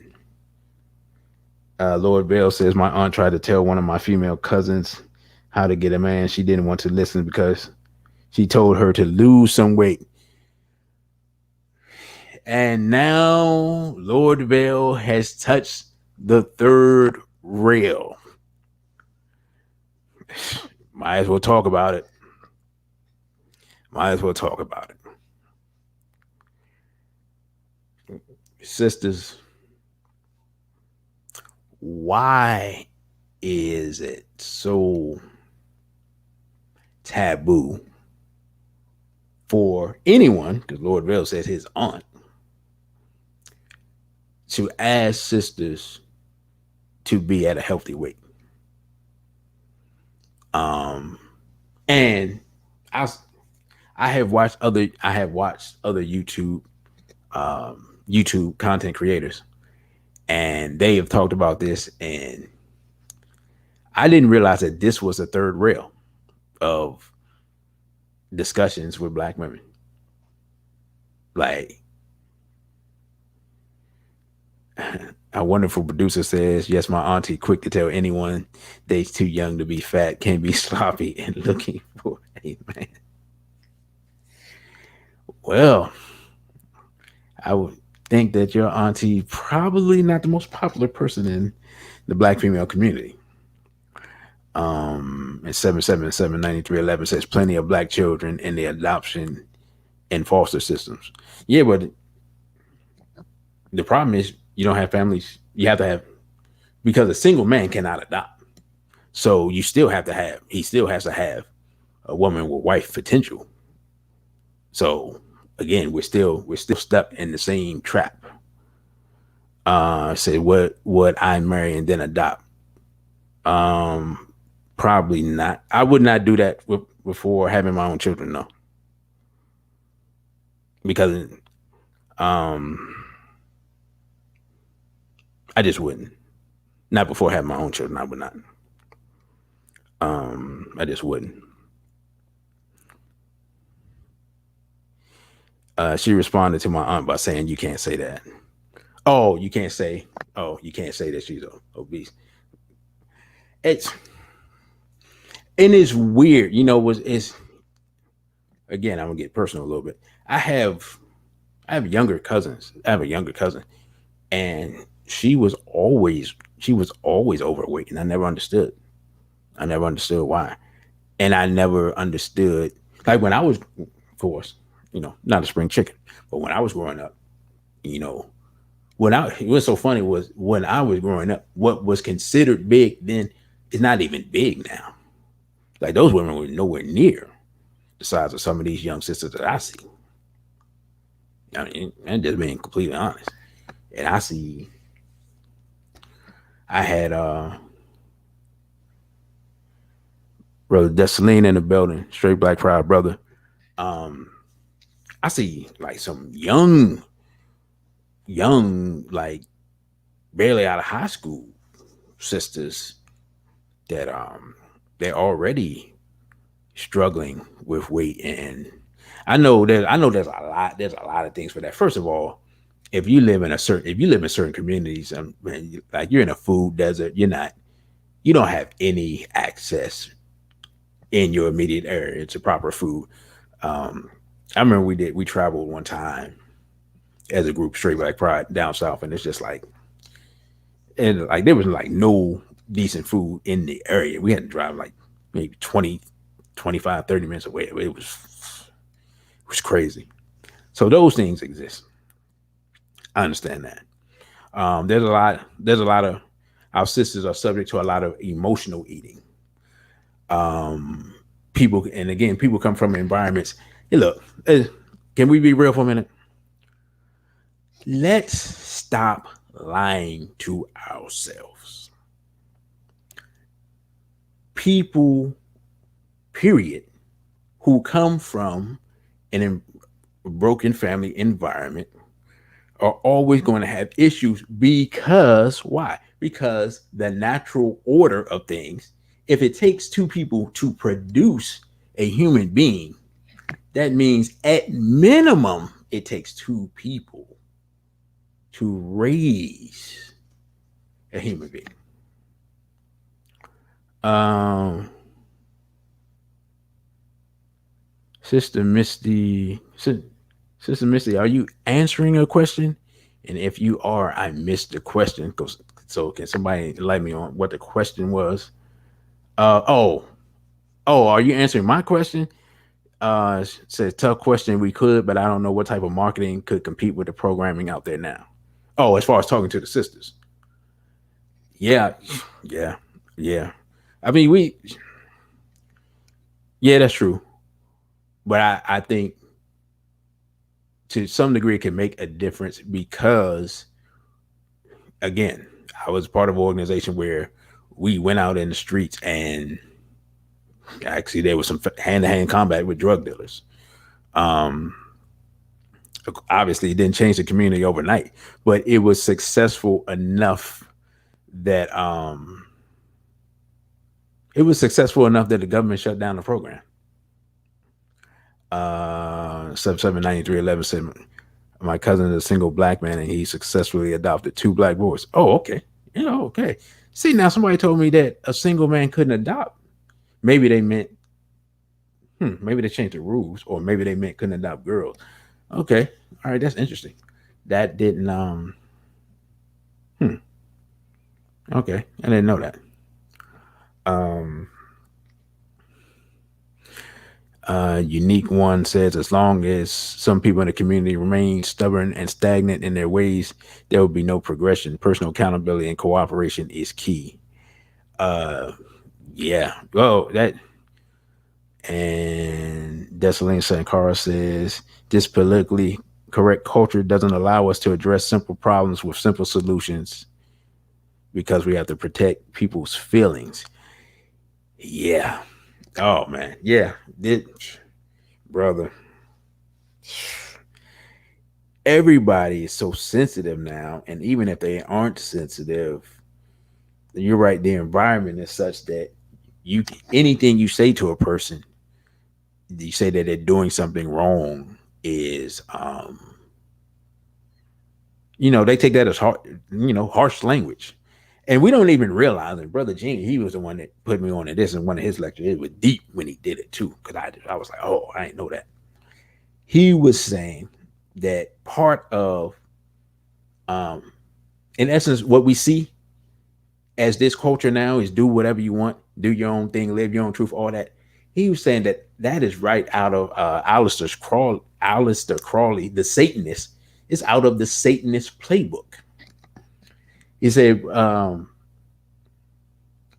the terminology? Do what thou will. That is a saying of the Satanists.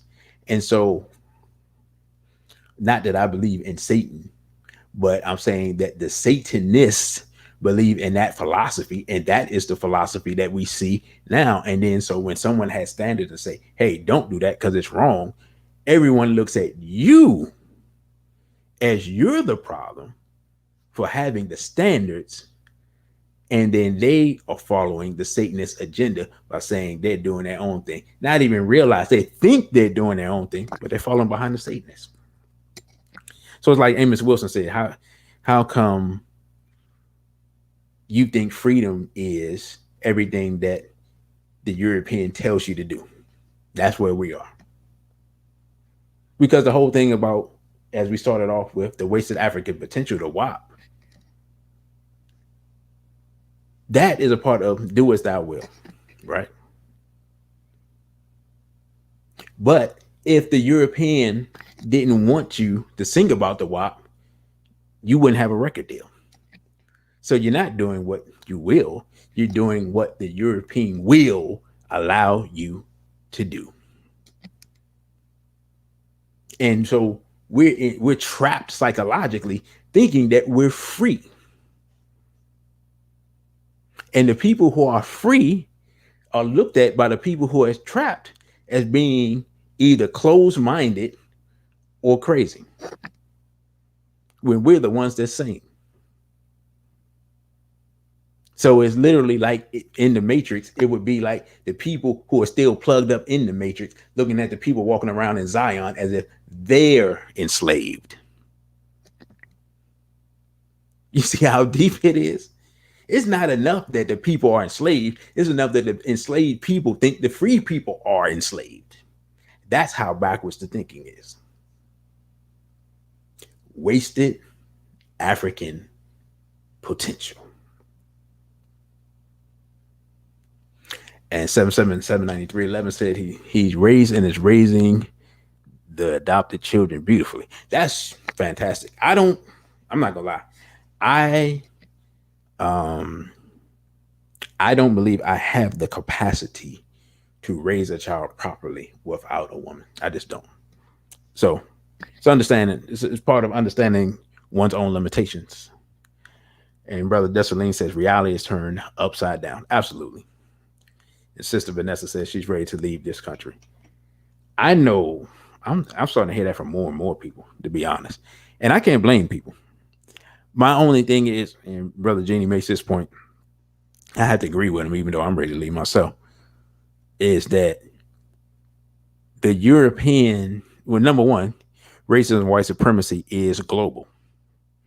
There's 196,940,000 square miles of the planet Earth, 57,255,000 square miles of land,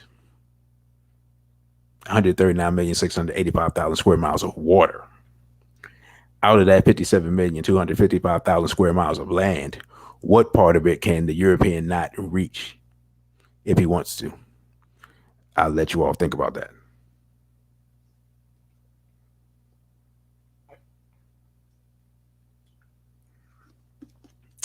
So if that's the case, and I believe it is, then we're going to have to eventually deal with the European one way or the other. Now, my point of view is if we can take a space and build from that space, then we can resist if we have that home base. But like 779311 say the problem is global. We can retreat, but we can't run. And a lot of us we want to run. And understandably, because when you're in an insane asylum, you do want to escape because it's an insane asylum. And America has become an insane asylum without any there are no doctors treating anyone. The people in charge of the insane asylum are even more insane than the people locked in the insane asylum. And Lord Bell says, where you're going to go, that's not programmed by the madness going on in the U.S. I mean, yeah, that's a problem. I don't think the sister's in here tonight, but young sister Tiffany, who's normally in here, and I wish I knew her YouTube page. I'll give her a shout out, but I follow her on Instagram. She moved to Tanzania, and she wasn't in Tanzania probably 3 weeks before she saw some pedophiles with some African children, and she is she stepped to him bravely. Salute to that sister. But I say that just to go to show that now she moved back to the continent, moved to the eastern part of the continent, away from this side, away from the Atlantic Ocean, and still, when she get there, she finds European pedophiles when she gets there. And Desaline Sankara said we need to make black liberation religious. Brother, it's so funny you say that. I said one time I was just thinking I think I might have been at work, but I was thinking this was a while ago, and I was like, I need to start a religion, another pro-black religion. Maybe that'll get it done. So we on the same wavelength. So y'all see me turn into a preacher, you know what happened. But yeah, just take this thing down first, so the people don't know that I'm doing it just to get them to be race first. 7779311 said too much emphasis is placed on criticizing the enslaved and not enough building with and empowering those on the path to BB for ODA. I mean, I do see that. I personally, those of us in straight black pride, we do what we do. We build with those who come among us, and we do travel. I had some plans pre-COVID that were obviously destroyed. Brother Desaline says facts. I want to find a temple of black liberation. Hey, Reverend Ishaka Musa Barashengo, man, that's basically what he had. And our wonderful producer talking about collection pleats and grape juice for everybody. I mean, y'all got me thinking now. Like, can we get our people to believe in a black God? With the same love and fervor as they believe in their current gods. Because the only thing about religion has always, well, not always though. Now I'm about to tell a lie, but lately religion has sedated us. There was a time when people, of course, Nat Turner used religion to get the people to rise up, and there have been other people since that. Even Garvey was, people gloss over him. Garvey was a Christian. He makes a lot of references to God and everything. He just said God was black, basically. Of course, the whole nation, the whole Nation of Islam infrastructure is religious nationalism. So, you know, has its you know, our people have used it before. It's a thought. So funny you said that because at one time I was, ah, anyway, I'll leave that because those plans might get reenacted. So no need to advertise it. Um, but yeah, we've one thing we definitely need. Um, the the one thing religion used to be good for before they just became before they adopted the Satanist creed, do what thou will. They at least were good for maintaining our people, our community, maintaining some semblance of morality. That's like the biggest thing with that is like once they went from, I guess you would call it a fire brimstone philosophy to more of the, what they call it, prosperity gospel. Yeah, like whatever little bit of morality that was going on, and that in those areas that just went right out the window.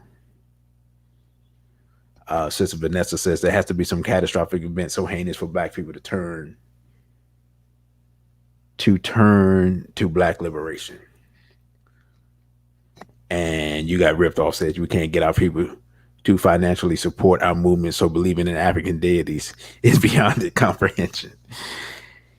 Yeah, I didn't say it had to be an African deity. I mean, we just got, we slapped some black dude up there and, you know, tell him he's a divine messenger. But I understand. But that another thing with that is part of the problem in the modern context with people not wanting to financially support because we've had so many charlatans amongst us who take the money and do whatever they're doing. And I didn't ask y'all to start naming people. I'm just saying we've had an issue with that, especially here in the quote unquote conscious community. And actually, me and sister Misty was talking about that earlier. Um, where there's so many people now saying so many things, and it's caused so much confusion that I think sometimes our people can't tell the difference between who's sincere and who is not. And so the people who are the most sincere, the people who are doing the most building, the people who are doing the most organizing, are the people who are least supported. And it that's the frustrating part because I can say for straight black pride that there are more things that we would like to do, but there aren't. Sometimes they're not economically feasible. But you know, black liberation has never been. It's never been a money making operation. I see you got ripped off. Say we weren't naming names here. While you're clearing your throat. You know, any names that you cough out, uh, I can neither confirm nor deny the veracity of those statements. But yeah, so that I mean, sometimes you can't blame the people when they don't, when they may have supported something and they fail to see it come to fruition in a timely manner or in their entire lifetime, as the case may be. That's why when you take money for people, you have fundraisers and things like that. It's so important to be um, as transparent as possible. You know, when y'all donate, uh, occasionally I get brothers and sisters that donate to the super chat. Oh, okay, I see someone else is clearing that throat. Again, I can neither confirm nor deny. While you're um, while y'all clearing your throat there, but when y'all occasionally donate to me through the super chat, a lot of times that money just end up and the large percentage of it, to be honest, ends up in the straight black pride, ends up in the hands of the movement to fund the things that we do. So, you know, don't even uh don't even get a new outfit out the deal. You know, guess I had to get more people followers and more donations. But yeah, I mean, I can't blame people for if they're being skeptical about supporting certain things because look at some of the things that happen, and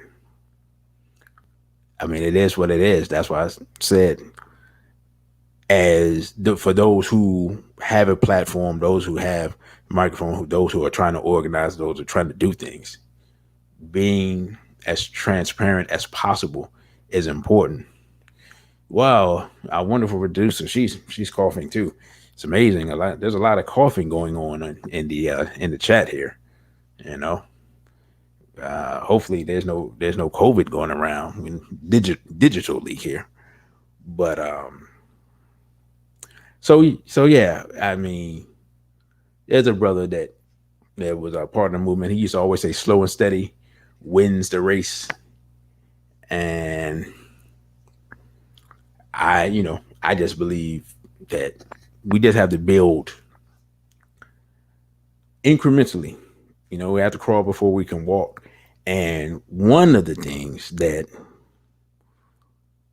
I definitely want to do in the future, if it's allowed in the post-COVID world, is since we have started doing events again here in DC, I definitely want to get to the point where we start doing some events in other cities so that we can bring the straight black pride experience to the people. Um, I guess, and Sister Misty, she can correct me. I think it's been 3 years ago that we went to Atlanta and had an extremely successful event, and a lot of people received what they felt was life changing information, and the atmosphere that they experienced was something that they had not experienced, and a lot of people thanked me for inviting them out to that. And that is something that I would definitely like to be able to do in other cities. Um, Brother Patrick, we met up in New York. Has that been 2 years ago now, brother? At least a year ago. Um, at if that's Brother Dessalines, who I think it is, at his spot, and that was very positive.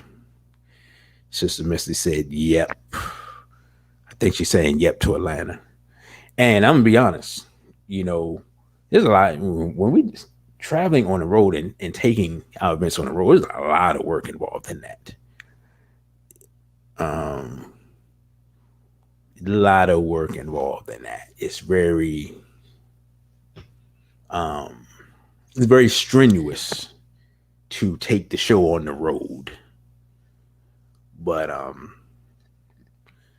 that's something I definitely want to do in the future because I think really the hardest part, to be honest, is that now because everyone is so used to.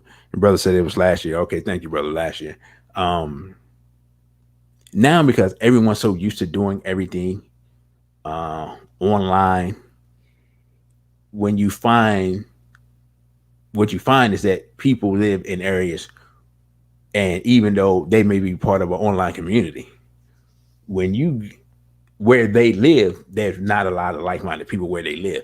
So it's hard to take an event where they live because you won't get a lot of support because most of the people there, even though it may be them and two other people that they know online in their city, it may not be there may not be 50 people in their whole city the city that has a large percentage of black people who have any form of consciousness or anything at all. Sister said, "Is there a merchandise store for straight Black Pride?" Not currently. Something I thought about, but how can I put it? There hasn't been and this may be a chicken or egg theory. There hasn't been a large enough demand to make it worth our while to go through the process of doing that. Um, go through the process of setting that up so that people could buy straight Black Pride merchandise. We don't feel that it'd be that the demand is large enough to for it to be profitable. That's the word I'm looking for. So that's why not. So what generally happens is if people come to our events, we normally have our shirts at the events, and people just pick them up at the events. Uh, I'm not sure. Somebody said, "How do you know?" I'm not sure if that's directed at me or directed at someone else in the chat. So 777-9311. That's directed at me. Could you elaborate? Because I feel like I missed something there. But again, as we wind down, because I am going to close out at 10:30, because I did not realize that I've been on here 2 hours and 15 minutes, and the sister says she wants a straight Black Pride flag. That is a difficult ask. You mean a large flag? At one time, and I don't actually know what happened to them. Maybe Sister Misty knows, but at one time we had mini flags because we had them at an event, and I don't know whatever happened to those. Um, oh, how do I know there isn't enough demand? Because because people rarely ask. I believe at one time Brother Jenny was going to he had thought about it, but he didn't feel that there was enough demand, and so um that's why we made that decision. And Sister Vanessa said a large flag like the one at the cookout. Sister, want to know that's literally the only one in existence. I asked the brother, um, and he got a special made. So that's literally the only one in existence. We do not have mugs. We have water bottles though. We do have water bottles. Um, we had bracelets, and we used to give the bracelets out at the events, but we ran out of those. I'm pretty sure. And we had buttons. Actually, I know brother probably still has buttons somewhere. You know, ah, that may be something we may revisit. If there's enough demand, that's something we'll revisit. We'll make some things and um have to figure out how we would distribute them. Um yeah, that's something we'll revisit. If enough people say, "Hey, we want shirts," then because what happens is, like for the shirts, for example, we buy the shirts in bulk, and then so basically you pay for the shirts in advance, and then you have to make your money back over extended period of time. So let's say if you get 100 shirts made, if 10 people say they want shirts, even if 10 people buy shirts, you're still in the hole for the price of the remaining 90 shirts, and they tend to sell slow, and so that's why it's not a very profitable endeavor if the organization was larger, and then the organization could share the cost of it, then it would be more feasible for us to always have them on deck. So hopefully that answers your question about the merchandise. So any other questions in these last 8.5 minutes or so as we begin to wind down the too much, too much WAP, too much wasted African potential, and not enough wise, intuitive, virtuous, enlightened sisters. And there's a brother who said man, I'm gonna listen, man, I'm gonna listen, and he's talking about like he wanted me to send the link, or he was gonna come in the chat and say some stuff, and I don't see him. But that happens all the time. People get excited about a topic, and then, oh man, I forgot. No, you know how it is. You know how black people do. When is the next SBP event? We are going to, Brother Jeannie is going to have a discussion October 24th on the election.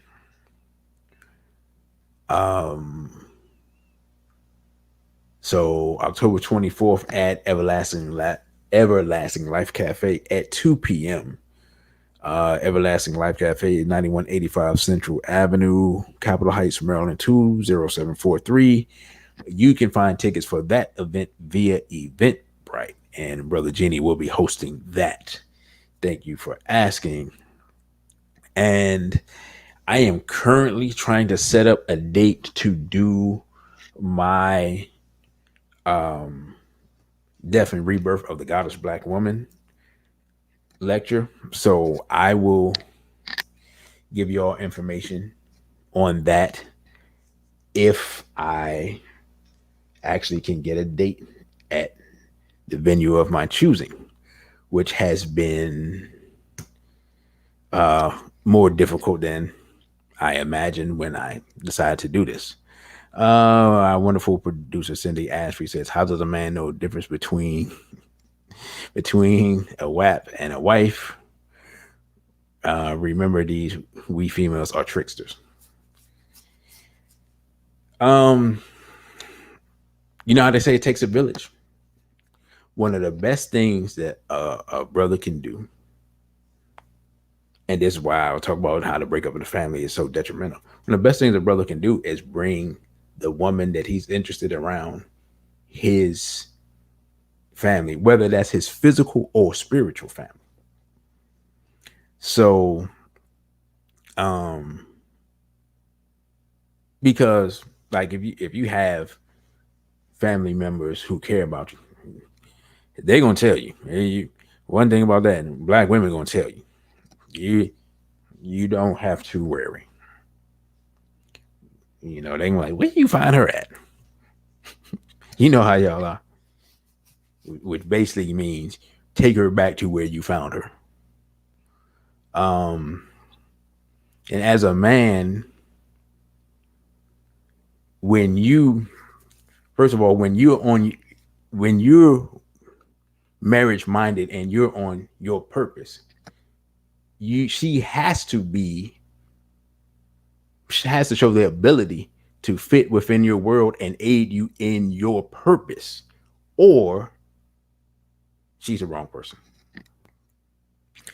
One thing that happens nowadays is because sisters have been so socialized into doing their own thing, getting their career, getting their degree, and all those things. And there's nothing wrong with those things.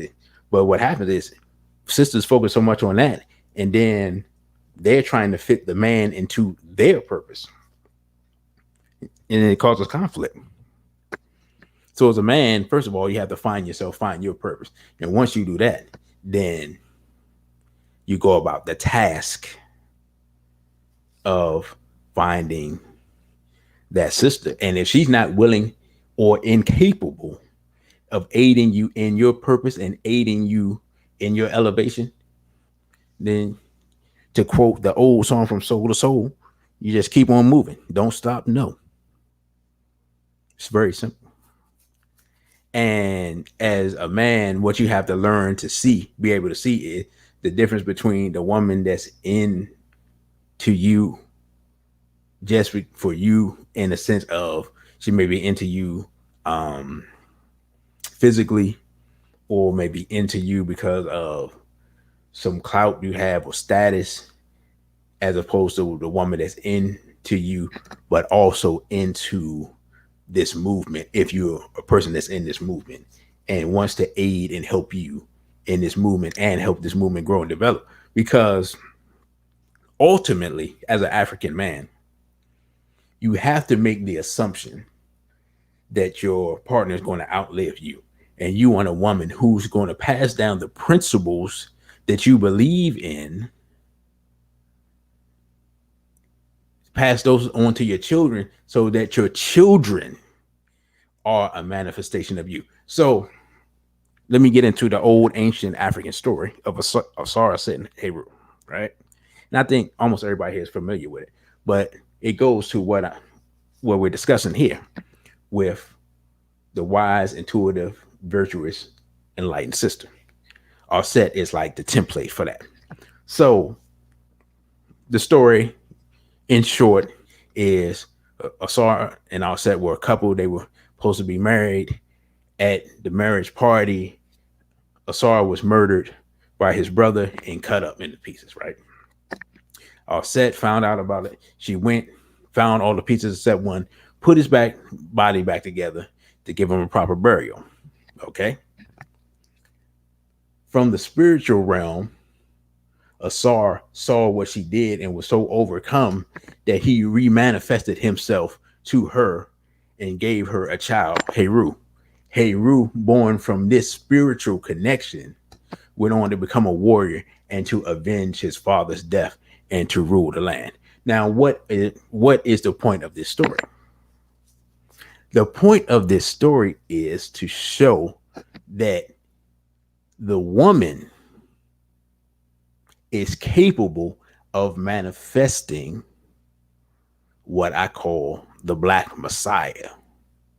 That what we're looking for liberation will come through the womb of the woman if she's in alignment with the Black man, so that he, even if he's not there physically, she can teach the principles that he lives by in order to manifest him again in the flesh, by because he puts his mind into her and she puts their mind into the children.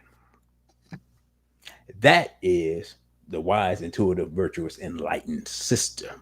That's her power. But she has to be in alignment with you so that you don't even have to be here. She carries on your legacy. So not only does she remanifest you physically, but she passes on the traditions and the principles that you believe in, mentally and spiritually. That's the difference between the wives and the W.A.P. And our wonderful producer says, I watched the man's mother's dishes, swept the floors, mopped. And she told her son to get rid of me because I was too bougie. It says she was in Harlem and don't like roaches, but I'm bougie and I was only 19. Well, she did you a favor, because obviously you were above them in cleanliness and they didn't appreciate it. So they did you a favor. Sister Vanessa says she wants to ask me something later on. Okay. And there any more questions before we close out? Again, I appreciate everyone spending this time with me on a Saturday night, because I know sometimes Saturday night people have other things to do. But I just want to take this time because I had this I had this thought and this idea in my head for so long, and I've just figured out that it was really time to really expound on this. And I'll ask the brothers in the chat. Let's see.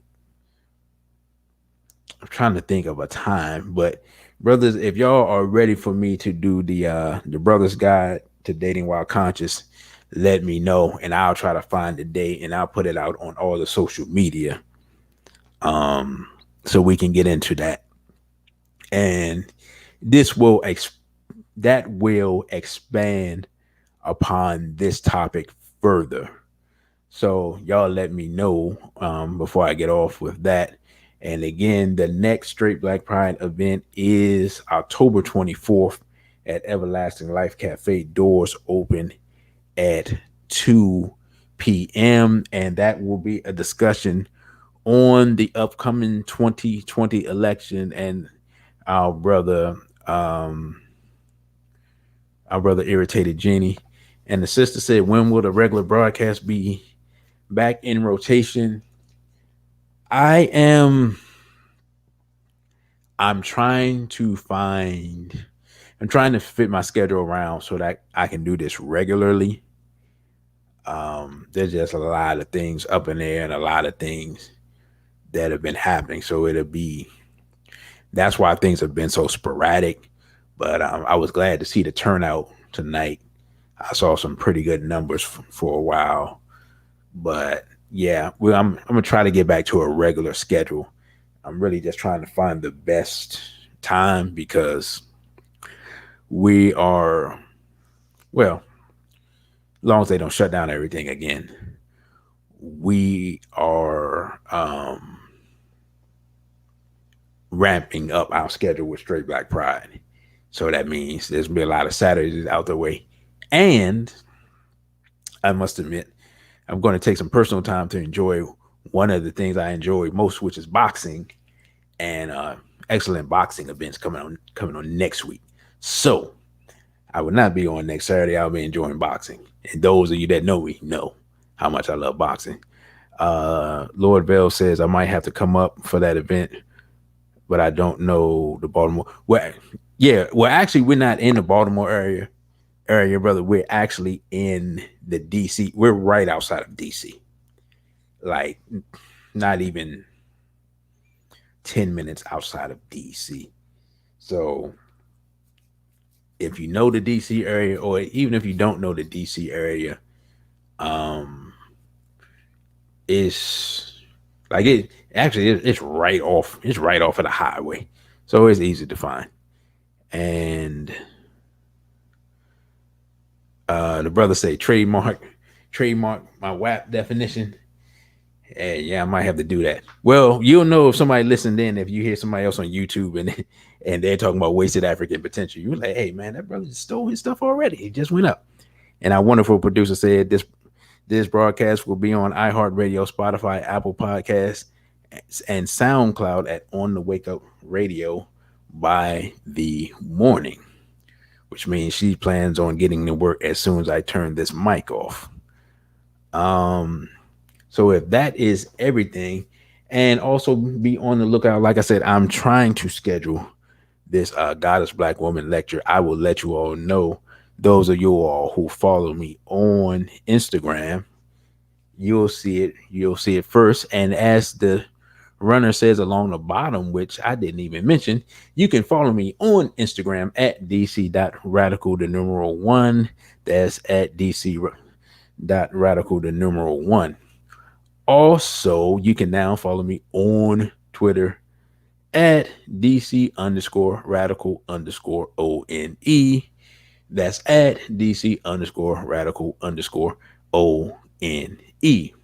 And lastly, but not least, if you don't think I'm a scam artist, you can donate via Cash App at $ DC radical, the numeral one.